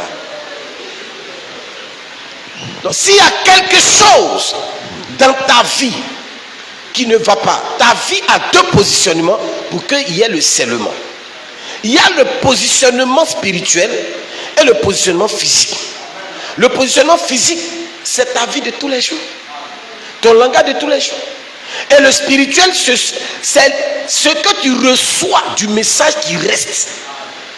Qu'est-ce que tu reçois du message qui reste? Les bonnes même que tu écoutes là, qu'est-ce qui reste? Je vous pose la question. Qu'est-ce qui reste pendant que tu écoutes le prophète là? Qu'est-ce qui te reste? Quelquefois, rien ne reste. Ça devient un rituel d'écouter les bandes. Alors que les bandes ne sont pas un rituel. C'est une prédication. Une prédication signifie prophétiser. Parler de ton futur. Parler de ce qui est mauvais dans ta vie. Mais c'est de ça il est question. Le prophète maintenant, nous allons maintenant en puissance. Si l'inspecteur trouve quelque chose de branlant, qui risquerait de tomber ou de se briser, ou quelque chose qui pourrait causer des dommages, il ne scellera pas ce wagon. Tant que tout dans ce wagon ne sera pas empilé comme il faut. Il faut que les mystères, chacun soit à sa place. Alors, quand l'onction, quand le Saint-Esprit descend dans ta vie, il peut utiliser. Et quand il utilise ça, ça te rend puissant. Ça te rend fort. Il a le temps de pouvoir agir. Je vous pose une question. Vous-même, quand vous rentrez dans votre chambre, que tout est en désordre, vous êtes heureux? Vous êtes à l'aise? Quelquefois, vous cherchez à gauche, à droite, vous ne trouvez pas. Et puis vous êtes là. Ça là même, il faut que j'arrange. Toujours c'est la phrase. Il faut que j'arrange, mais n'arrange pas. Il faut que j'arrange, mais n'arrange pas. Il faut que j'arrange, n'arrange pas. Si tu continues de il faut que j'arrange, tu n'arranges pas, le Saint-Esprit sort de ta maison. Ça, c'est vous, nos femmes là. Hé, papa, toi aussi. Chambre qu'on a arrangé tout de suite là. Tu as enlevé habit, tu as accroché ici. Tu as enlevé l'autre, tu as mis ici. Moi, je suis champion. Si tu as mis un fauteuil dans ma chambre, ça devient deuxième placard. Ce que j'enlève là, ça reste dans le fauteuil. Nouveauté que je porte, ça reste dans le fauteuil. Moi, je porte habit. Je vais porter 2 habits par jour. Ça dépend. Si je suis allé prier que je suis mouillé, je viens, je me change. Donc ma femme doit savoir qu'elle doit laver. C'est comme ça. Je n'ai pas dit elle n'a qu'à payer l'eau. J'ai dit elle n'a qu'à laver. C'est tout. C'est ce qui garantit la présence du surnaturel dans la maison. Vos caleçons sales sont dans un coin.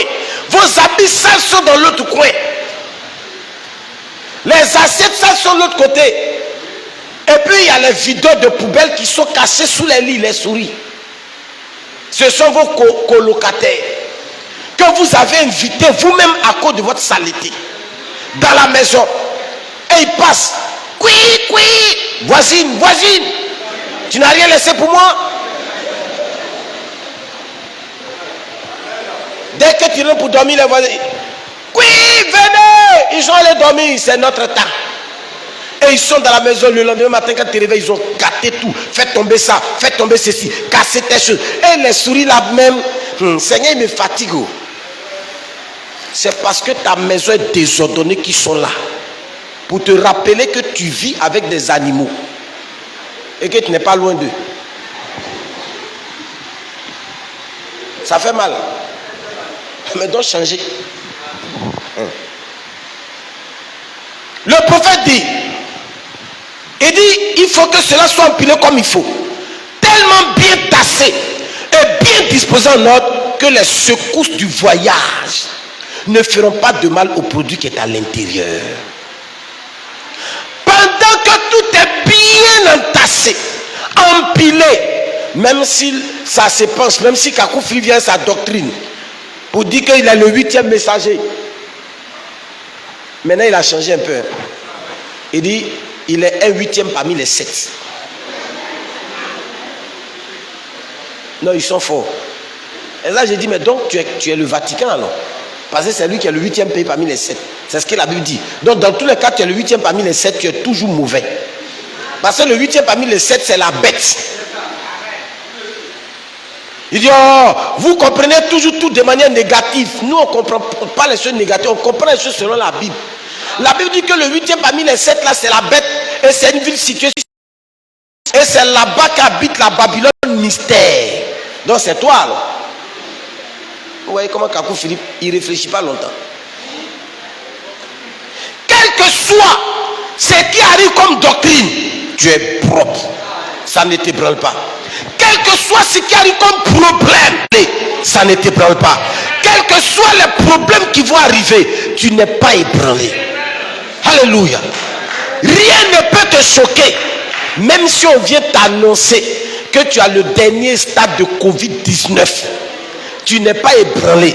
Parce que tu sais que tant que le nombre de tes jours ne sont pas finis sur la terre, toi tu ne mourras pas. Tu es scellé. Frère, il n'y a rien qui peut t'ébranler. Même si tu arrives et puis on dit ton compte bancaire est vide, tu n'es pas effrayé. Tu sais qu'il y a à manger. Tu sais que ça va. Vous me comprenez? Vous voyez de quoi je parle? C'est pourquoi il ne faut pas qu'il y ait quelque chose qui bouge. Il faut que chaque mystère, chaque parole soit à sa place. De sorte que quand le Saint-Esprit arrive, il l'utilise. Quelle que soit la situation qui arrive, tu es fort. Dis à ton voisin, tu es fort. Répète-lui encore, tu es fort. Non seulement tu es fort, mais quelque chose d'autre rentre en ligne de compte. Qu'est-ce qui rentre en ligne de compte? Le surnaturel. Alléluia. Dès que rien ne t'ébranle, et comme c'est lui qui t'accompagne, qui est en toi et qui agit au travers de toi, maintenant dès que la situation se présente et que toi tu n'es pas ébranlé, rien ne te fait quelque chose, lui prend la relève et il va traiter le problème. Il s'en va régler le problème. Vous me comprenez? Le surnaturel prend la relève. Les sorciers, les mystiques de ton quartier, les gens qui sont là, wow, on va bloquer ses affaires, on va l'attaquer, on va lui donner maladie, il va pas travailler, il va rester au chômage, il va faire ça. Toi, tu n'es pas ébranlé. Tu ne dois pas être ébranlé. Dès que tu n'es pas ébranlé, dès que tu n'as pas de problème, le Saint-Esprit prend la relève. Tu me comprends? Ils ont demandé à Billy Paul, ton papa là, quel est le plus grand témoignage? Il dit, je n'ai jamais vu mon papa être ébranlé par une situation. Et tant que Branham n'était pas ébranlé par une situation, il avait toujours la victoire. Quelle que soit la maladie qui venait, quelle que soit la situation qui venait, le Saint-Esprit était toujours en action. Parce qu'il était scellé. Chaque mystère était à sa place. Quelqu'un me comprend? Et le Saint-Esprit pouvait venir maintenant manifester les vertus puissances de tel mystère, de tel mystère, de tel mystère, de tel mystère. Et alors les gens trouvaient William Branham bizarre. J'arrive, je continue. On va aller rapidement. Tout ce que moi, je te demande, Kakou Sambanya, viens. Il faut avoir une caméra. Il faut développer, il faut activer tous les sorciers du Dipri. Je relève le défi, je t'attends au carrefour. Je finis avec toi pour toujours dans le monde entier. Autant de moi, mon prophète. Je dis, moi, je tape moi. Autant de moi, mon prophète. Il est parti avec son papa à Bossoif. Il y avait une école de sourds-muets. Ils ont prêché pas dans l'école, à côté. Les sourds-muets ont commencé à parler et entendre. C'est de ça qu'on parle. Je ne me cache pas, j'ai dit, moi, Chaya, j'ai dit, si je t'ai croisé, Kakou, on ne parle plus de toi dans ce pays, dans le monde entier. Il faut laisser ça là. Je n'ai pas peur d'une doctrine sur cette terre.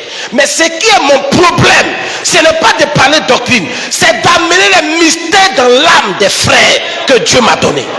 Si les doctrines peuvent sauver, il y a longtemps, tout le monde était parti. Mais ce sont les mystères qui nous donnent la capacité de devenir des véritables fils de Dieu. Et c'est ce que nous sommes en train de faire ce matin. Mais le prophète dit, celui qui est scellé, aucune doctrine ne peut l'ébranler. Aucune. On voit des gens qui sont là, on est dans le millénium. On est dans le millénium. Non, on est troisième Adam. Quoi encore là? Quoi là même quoi? On peut te tchatchola, tchatcholi. Quoi encore? Plein de choses, polygamie. Quelqu'un qui est scellé, il ne peut pas bouger. Vous voyez, je disais à un pasteur de polygamie, je lui ai dit, mon prophète William Branham n'est pas venu prêcher le sexe. Toi, ta doctrine est basée sur garçon et puis femme. C'est-à-dire, si tu cherches beaucoup de femmes, tu iras au ciel. Celui qui ne cherche pas beaucoup de femmes, il ne va pas aller au ciel. Vive la polygamie, c'est pas ça. Vive le bon vin, c'est pas ça. Un soulard et un polygame vont en enfer. Ça aussi, viens me prouver ça dans la Bible. Je vais te prouver ça par la Bible et par le prophète que ta place est en enfer. Ça, c'est pas important. Vous voyez, frère. C'est pourquoi je vous dis, et je ne fais que répéter, trouvez-vous un Éphésiens 4 qualifié. Donc le problème de doctrine ne se pose pas dans cette assemblée de Shiloh. Ça ne se pose pas. Ce qui se pose comme problème, c'est le scellement. C'est de ça qu'il est question. Et les mystères dont nous sommes en train de parler doivent devenir nos vies. Les mystères doivent devenir ta vie. Quand tu passes, tu dois devenir être un mystère manifesté. Le scellement commence par là. Le scellement, c'est pas quelque chose, et puis on est dedans, on prie, Seigneur, scelle-moi, tu ne sais pas ce que c'est. Je t'informe que le scellement, c'est l'ensemble des mystères. C'est pourquoi je vous invite, toute la semaine, même si vous voulez toute l'année, à lire et à écouter une brochure constamment et permanemment. Monsieur, est-ce l'heure? Écoutez ça, lisez. Le prophète a donné tous les mystères dont on a besoin dedans. Y compris lui-même son propre mystère. Parce qu'il est arrivé au 7e mystère, il est passé au 9e mystère. Et les gens se sont posé la question, mais il a sauté. Ceux qui n'ont pas vu, ceux qui ont vu, oh, je vous ai promis de vous montrer où le prophète a scellé ce... Oh, j'ai oublié. Pardonnez, rappelez-moi. Pour que le dimanche, je vous montre dans les 7 sceaux, là où le prophète a scellé quelque chose. On va voir ça. Et puis vous allez lire. Et vous ne comprendrez pas. Mais il y a une révélation au-dessus. Quand vous lisez, qui descend. On va vous expliquer ça. Pour que vous voyez ça vrai. Parlons français ivoirien. Tu vas voir ça bébé. Tu vas voir que ce qu'on parle, quand on dit Branham, ce n'est pas amusement. Tu vas lire la chose, ce qui est écrit. Mais pendant que tu seras en train de lire, il y a une révélation qui descend. Parce que ce qui est scellé là, en réalité, ce n'est pas qu'il l'a enlevé. Mais ça est dans le surnaturel. Celui qui plonge là-dedans, il le reçoit. On va faire l'expérience dimanche prochain. Rappelez mon frère qu'on retrouve la portion là et puis on fait l'expérience. Je crois que je vous ai déjà donné ça ici, non? Qui sont ceux qui se rappellent? J'ai partagé ça ici. Qui se rappelle? Une seule personne. Mais c'est pas normal. J'ai donné tout, j'ai tout tapé, je vous ai donné. Vous avez pris ça pour aller jeter. C'est enlèvement qui est là, jeter. Donc, celui qui parle de scellement connaît d'abord les mystères. Qui connaît les mystères? Qui connaît le mystère de la translation? Qui connaît ce qu'on appelle le mystère de la révélation du Fils de Dieu? C'est des choses que vous devez connaître. Vous devriez devenir ça. doit être votre vie. Avant que vous ne parlez de seulement. Quand le Saint-Esprit viendra, il va examiner chacun un à un pour regarder est-ce que ça y a sa place, c'est bien placé, est-ce que c'est ta vie, est-ce que c'est tant. Je sais que de cette façon, il introduit, tu en auras la pleine connaissance, tu en auras la manifestation parfaite et tu vas voir qu'il va te sceller. Qui m'a compris ce matin? Gloire soit rendue à Dieu. On peut avancer. Le prophète dit, ce qui vient mélanger les mystères dans ta vie, voilà ça. Et qui empêche que Dieu te scelle, voilà ça. S'il n'y a pas beaucoup de serments parmi nous, c'est à cause de cela. Il y a trop de laisser aller en nous. Quand l'inspecteur fait son examen, qu'il inspecte votre vie pour voir s'il n'y a pas un peu de laisser aller chez vous, un peu de laisser aller dans votre vie de prière. Ceux qui ne prient pas suffisamment. Tu as prié? Oui, j'ai prié. J'ai prié, hein, parce que j'ai prié. Hein. Là, on a fait 10 minutes de prière. Non, j'étais trop fatigué, quoi. Le prophète dit, si nous n'avons rien fait, c'est 1 heure de prière le matin, au minimum. Et si nous devons vraiment prier, nous prions 2h40 par jour. La dîme de 24 heures, c'est combien? La dîme de 24 là, c'est combien? C'est 2 heures, 10 heures, sa dîme c'est combien? 10 heures. C'est 1 heure, l'autre 10 heures, c'est combien? Et l'autre 4 heures, c'est combien? 40 minutes. Donc si tu n'as rien fait, c'est 2h40.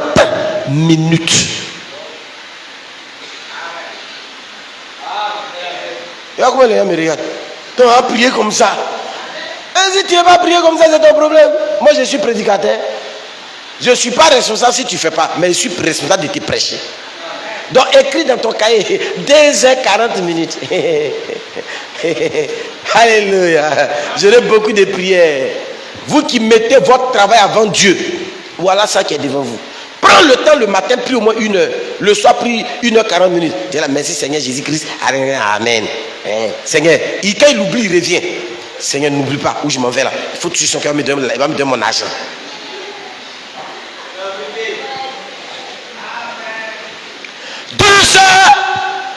Minutes. Je continue.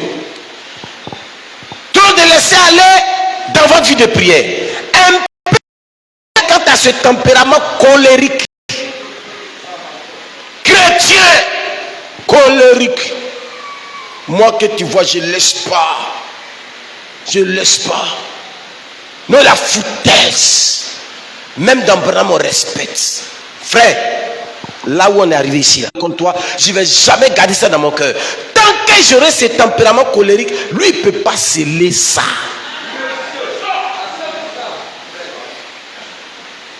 Je ne le fais pas pour toi, je te pardonne là, ce n'est pas à cause de toi, c'est à cause de moi, mais je te pardonne. Je vais aller au ciel, donc je te pardonne pour aller au ciel. Si tu veux, c'est ton problème, mais moi je te pardonne. Je t'embrasse même. Parce qu'on dit si je t'embrasse, je vais au ciel. Je t'embrasse avec bon cœur.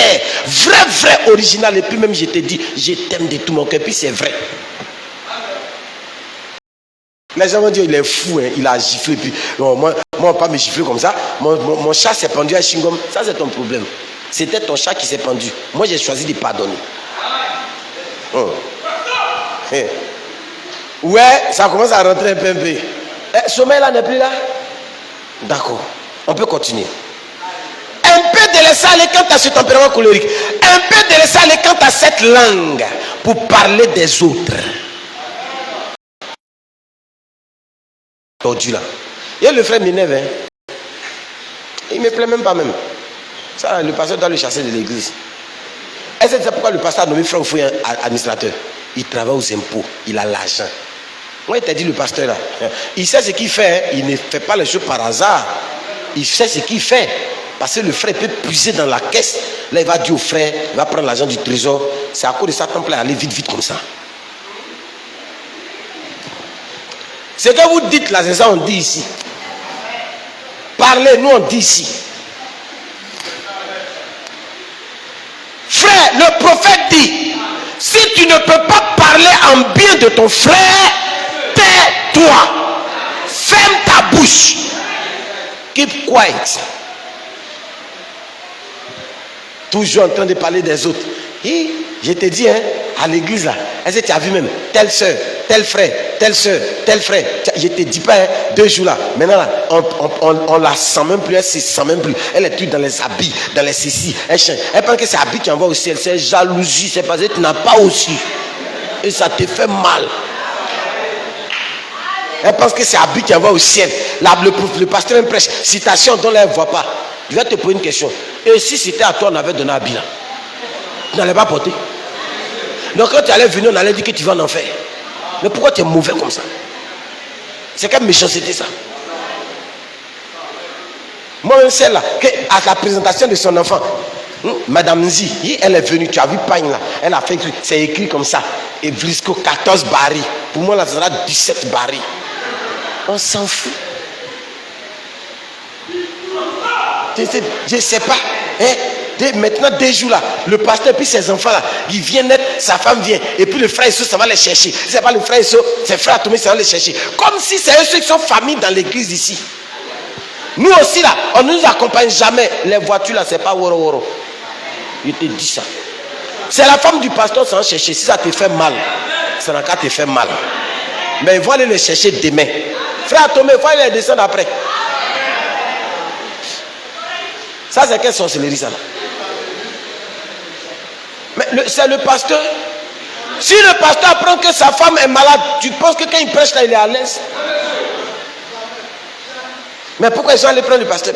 Et puis dès que on a remarqué à l'église, c'est toi qui remarques tout. Mais tu ne remarques jamais ta vie. Ta bouche qui parle là, tu ne remarques jamais. Ta bouche sale qui parle là, tu ne remarques pas. Tu t'es pas brossé, tu parles. Tu t'es brossé, tu parles. Tu as mangé, tu parles. Tu as faim, tu parles. Dès qu'il a faim un peu net, tu as vu. Quand on dit les administrateurs de l'église sont méchants là, c'est ça qui est là. Regarde comment on a faim ici. Ils ne nous appellent même pas. Mais dimanche, tu vas les voir, leurs ventres sont gros comme ça, ils mangent. Ça là, c'est pas l'amour fraternel. C'est quoi? C'est quelle sorcellerie ça? Entre eux là-bas, ils se partagent les habits. Mais nous on fait pas. Ta bouche, frère! Aussi longtemps que tu passes ton temps à parler des autres. Frère Branham dit, tu ne seras jamais scellé. Si tu ouvres ta bouche, dis du bien des frères. Faut dire du bien des frères. Vous voyez, un jour, il y a un homme qui est venu me voir, un frère, un pasteur, il est venu me voir. Et il voulait qu'on critique un pasteur. Mais le pasteur qui parlait de lui aussi là, vraiment, son témoin aussi là,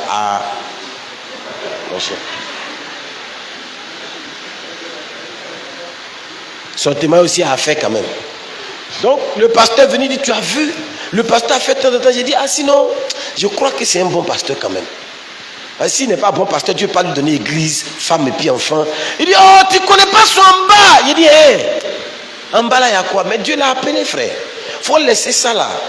Laisse-le, il va rendre compte avec Dieu. Il dit, mais avant de rendre compte là, et ce qu'il fait là, est-ce que c'est bien dans l'église? C'est bien dans le corps du Seigneur? J'ai dit, c'est pas bien. C'est pour ça que Jésus a envoyé le sang.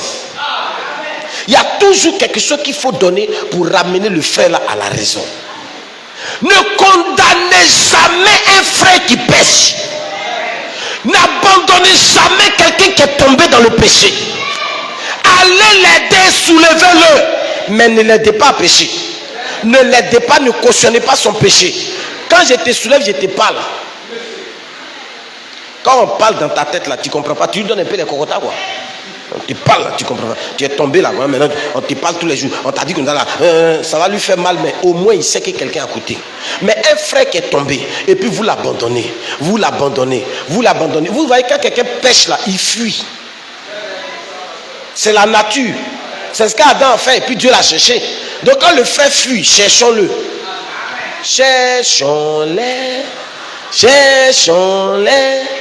Le bon berger les réclame. Il faut le chercher. Il y en a même quand tu vas taper là-bas, c'est qui? Quand il dit c'est le frère Tan. Qui l'a envoyé ici?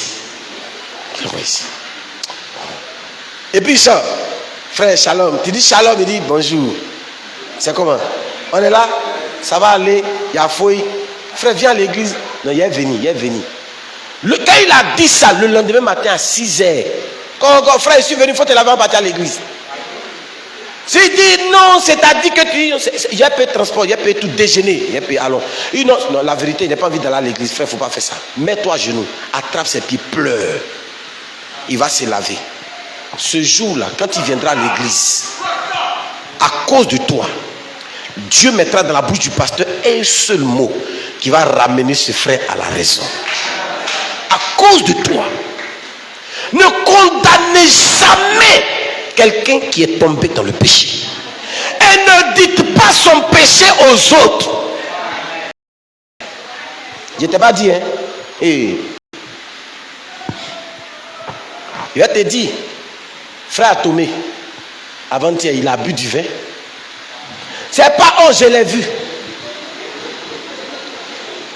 Oh, il était assis à table avec du bissap dans une coupe de vin. C'est pourquoi faites attention, vous les chrétiens. Quand vous allez quelque part, buvez bissap dans sachet. Parce que tout le monde sait que bissap est dans sachet. Mais si tu as mis ça dans une coupe de vin, c'est que c'est du vin. Et ton nom est gâté comme ça. Si vous voyez quelqu'un en train de parler mal de quelqu'un, rectifiez le tir, mettez ça sous le sang, quittez-la. Ça va empêcher votre scellement. Ah frère, je vous parle de... Je suis en train de vous dire. Si quelqu'un vous parle mal de vous, laissez-le parler. Ne cherchez jamais à vous justifier. Dieu se charge de ces personnes. Je vous parle parce que moi-même j'ai vu ça. Les pasteurs parlaient. Injure. Oh, ça est ceci. Il est ceci. Il est ceci. Il est ceci. Il est ceci. La seule personne qui souffre dans mes oreilles, c'est ma femme. Tu as vu, ils ont dit ça aujourd'hui. Hein? Tu as vu, ils ont dit ça aujourd'hui. Hein? Tu as vu, ils ont dit ça aujourd'hui. Je ne me plains pas. Je ne dis rien. Mais aujourd'hui, c'est eux qui m'appellent. Pasteur Chaya, je peux te voir? Il dit, viens. Pasteur Chaya, je veux te voir. Viens. Oh, je suis venu me mettre à genoux. Il dit, non. Tu as fait quoi? Non.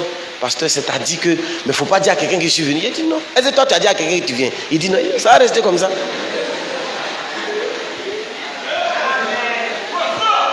Mais dehors là, tu as dit aux gens que c'est Chaya qui est comme ça.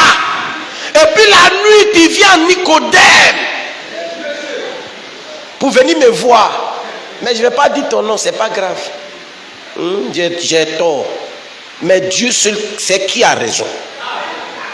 Pasteur, ce que j'ai dit là, j'ai menti. Frère, je t'ai déjà pardonné. Non, pardonne-moi. Pasteur, frère, il faut te lever, il faut t'asseoir. Et puis on se regarde. Dimanche, je le vois sur la chair. Alléluia. Oh, devant le bout d'igname que je suis. En train de... C'est pourquoi, frère, laissez les gens vous critiquer. Ils n'ont qu'à dire tout.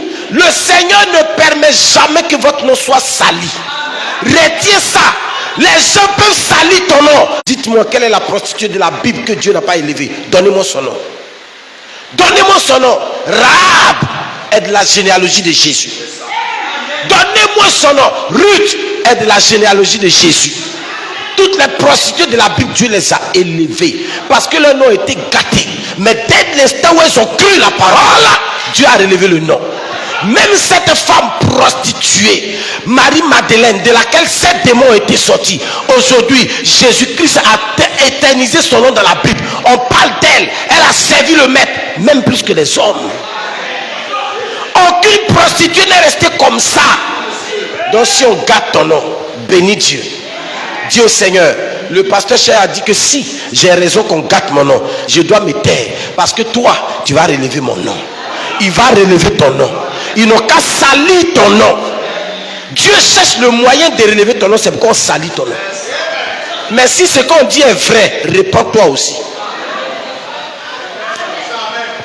Il ne faut pas faire comme il y a des frères qui ont quitté ici. On t'a attrapé entre les cuisses d'une femme, on parle et puis tu dis, ça est en train de gâter mon nom. Il est en train de gâter mon nom. Je n'ai pas fait. On dit, viens, on va parler. Tu dis, je ne viens pas. Mais Chaya, il ment. Chaya dit, bon, moi-même, j'ai dit, viens. Si je mange, je vais te demander pardon. Viens t'asseoir, on va parler. Tu dis, tu ne viens pas. Parce que tu sais que c'est vrai. On t'a attrapé là-bas.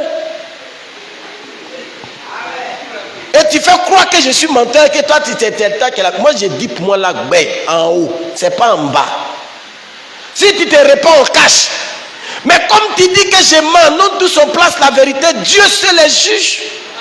Ce que tu refuses qu'on règle devant les gens sera un péché qui va t'empêcher d'être enlevé. Parce que tant que ce péché-là, tu n'as pas confessé, tu n'iras dans aucun enlèvement. C'est ça aussi la vérité. Non, on ment sur moi. Frère, si tu as chuté, va dire la vérité.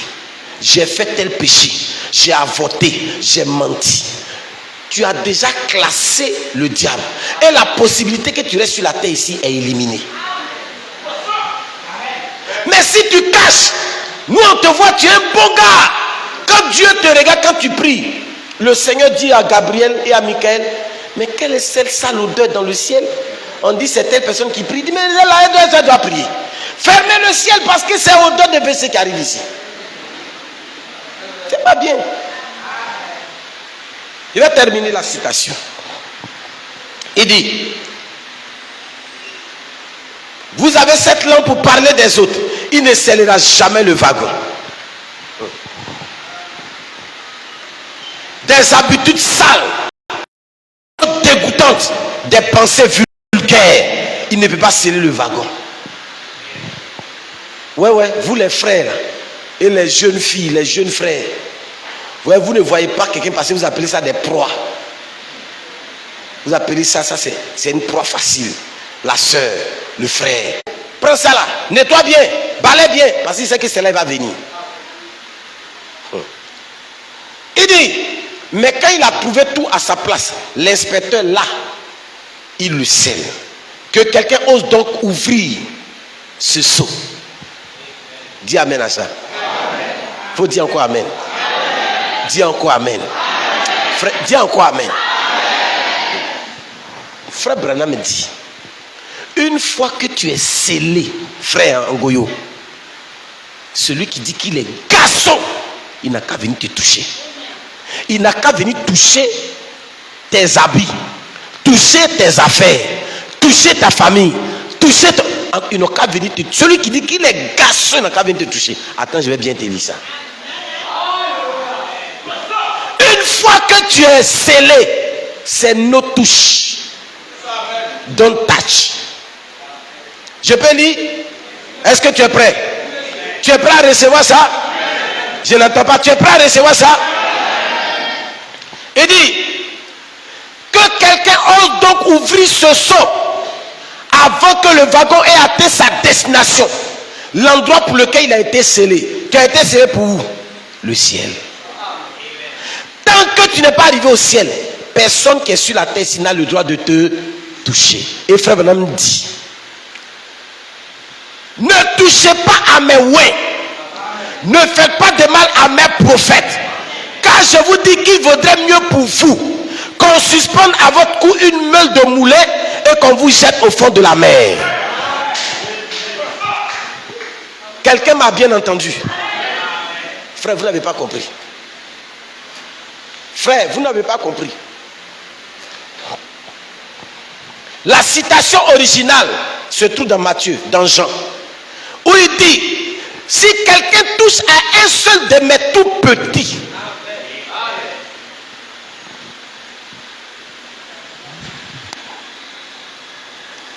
si quelqu'un touche à un seul de mes tout petits, il est mieux pour lui qu'on suspende à son cou une meule et qu'on le jette à la mer. Mais le prophète William Marion Branham reprend la citation et il actualise. En actualisant, il ne dit plus si quelqu'un touche à un de ses plus petits, mais il dit, tu es prêt à écouter? Ne touchez pas à mes ouins. Cette citation se trouve dans l'Ancien Testament. La seconde citation se trouve où? Nouveau Testament. Si quelqu'un touche à un de ses plus petits, il prend les deux citations, il en fait une seule citation. Écoutez la merveilleuse citation du mon prophète. Alléluia! Mais comment ne pas aimer un homme comme ça? Oh! Comment ne pas aimer Branham? Frère, il actualise. Il ramène les choses et il nous donne toutes les possibilités capables de nous dédouaner. Maintenant, il dit, oh alléluia, quelqu'un est avec moi. Il dit, ne touchez pas à mes ouins, je peux entendre quelque chose. Ne faites pas de mal à mes prophètes, je peux entendre quelque chose. Car je vous dis, il ne parle plus de petits enfants. Donc ceux qui sont là, à qui on ne doit plus faire malin, ne sont plus des petits enfants. Au temps de Paul, ils étaient des petits-enfants. Mais au temps de Branham, ils sont des prophètes. Est-ce que je parle à des prophètes ce matin? Est-ce que je parle à des prophètes ce matin? Quelqu'un a-t-il l'onction prophétique? Quelqu'un a-t-il l'onction prophétique? Qu'il en soit fait ainsi dans ta vie.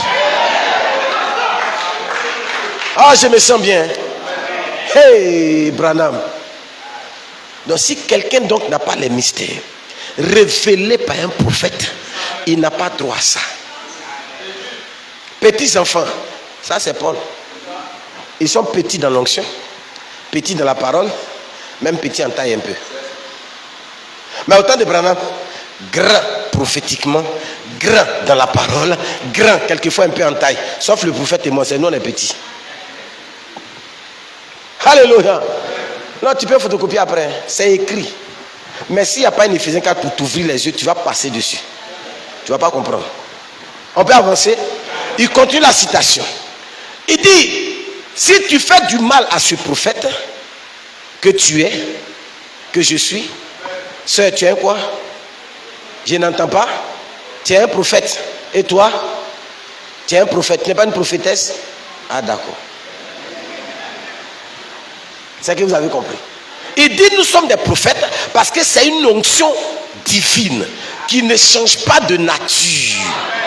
Il parle de ça à la fin. À la fin de la citation, il dit ça. Il dit c'est une onction qui ne change pas de nature. Donc il n'y a pas de prophétesse au temps de la fin.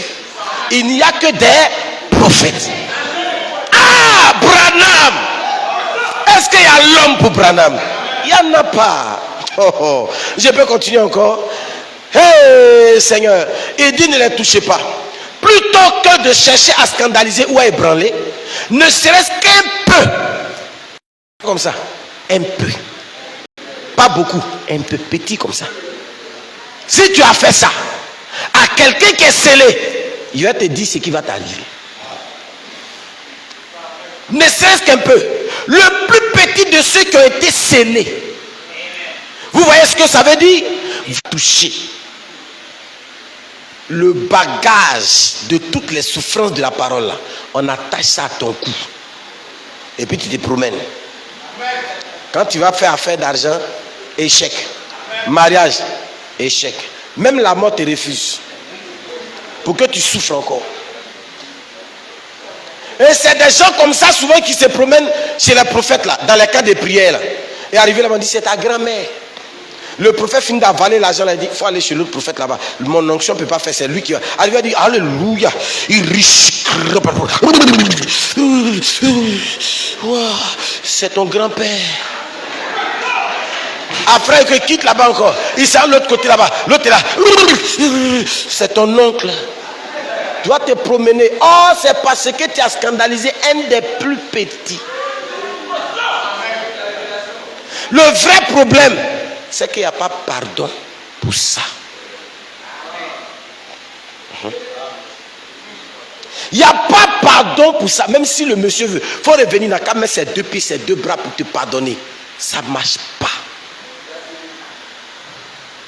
Parce que celui qui est scellé là, il n'est plus humain. Il est dans l'éternité. Et il devient le Saint-Esprit. Donc en faisant ce que tu as fait, ce n'est pas un homme. C'est contre le Saint-Esprit. Le péché est... Faut dire ça, le péché est... C'est ça qui est là. Est-ce que vous savez même quelle est votre position? Vous connaissez un peu votre importance? Une fois que vous êtes scellé, regardez ce que vous devenez. Et le prophète dit, une fois que vous êtes scellé, vous passez de l'autre côté. Vous devenez comme le Saint-Esprit. Et il pose la question. Maintenant, c'est lui qui est en vous, qui marche avec vous, qui agit au travers de vous. Il dit maintenant, vous avez, il dit, c'est votre assurance, c'est votre témoin, c'est votre sceau, c'est votre signe qui dit, je suis en route pour le ciel. Peu m'importe ce que le diable peut dire, je suis en route pour le ciel. Pourquoi? Il m'a scellé, il me l'a donné, il m'a scellé dans son royaume et je suis en route pour la gloire. Que les vents soufflent, que Satan fasse ce qu'il veut. Amen. Voilà ce qu'est le Saint-Esprit. Oh, vous devrez le désirer. Je ne pourrai pas continuer sans lui. Donc peu importe.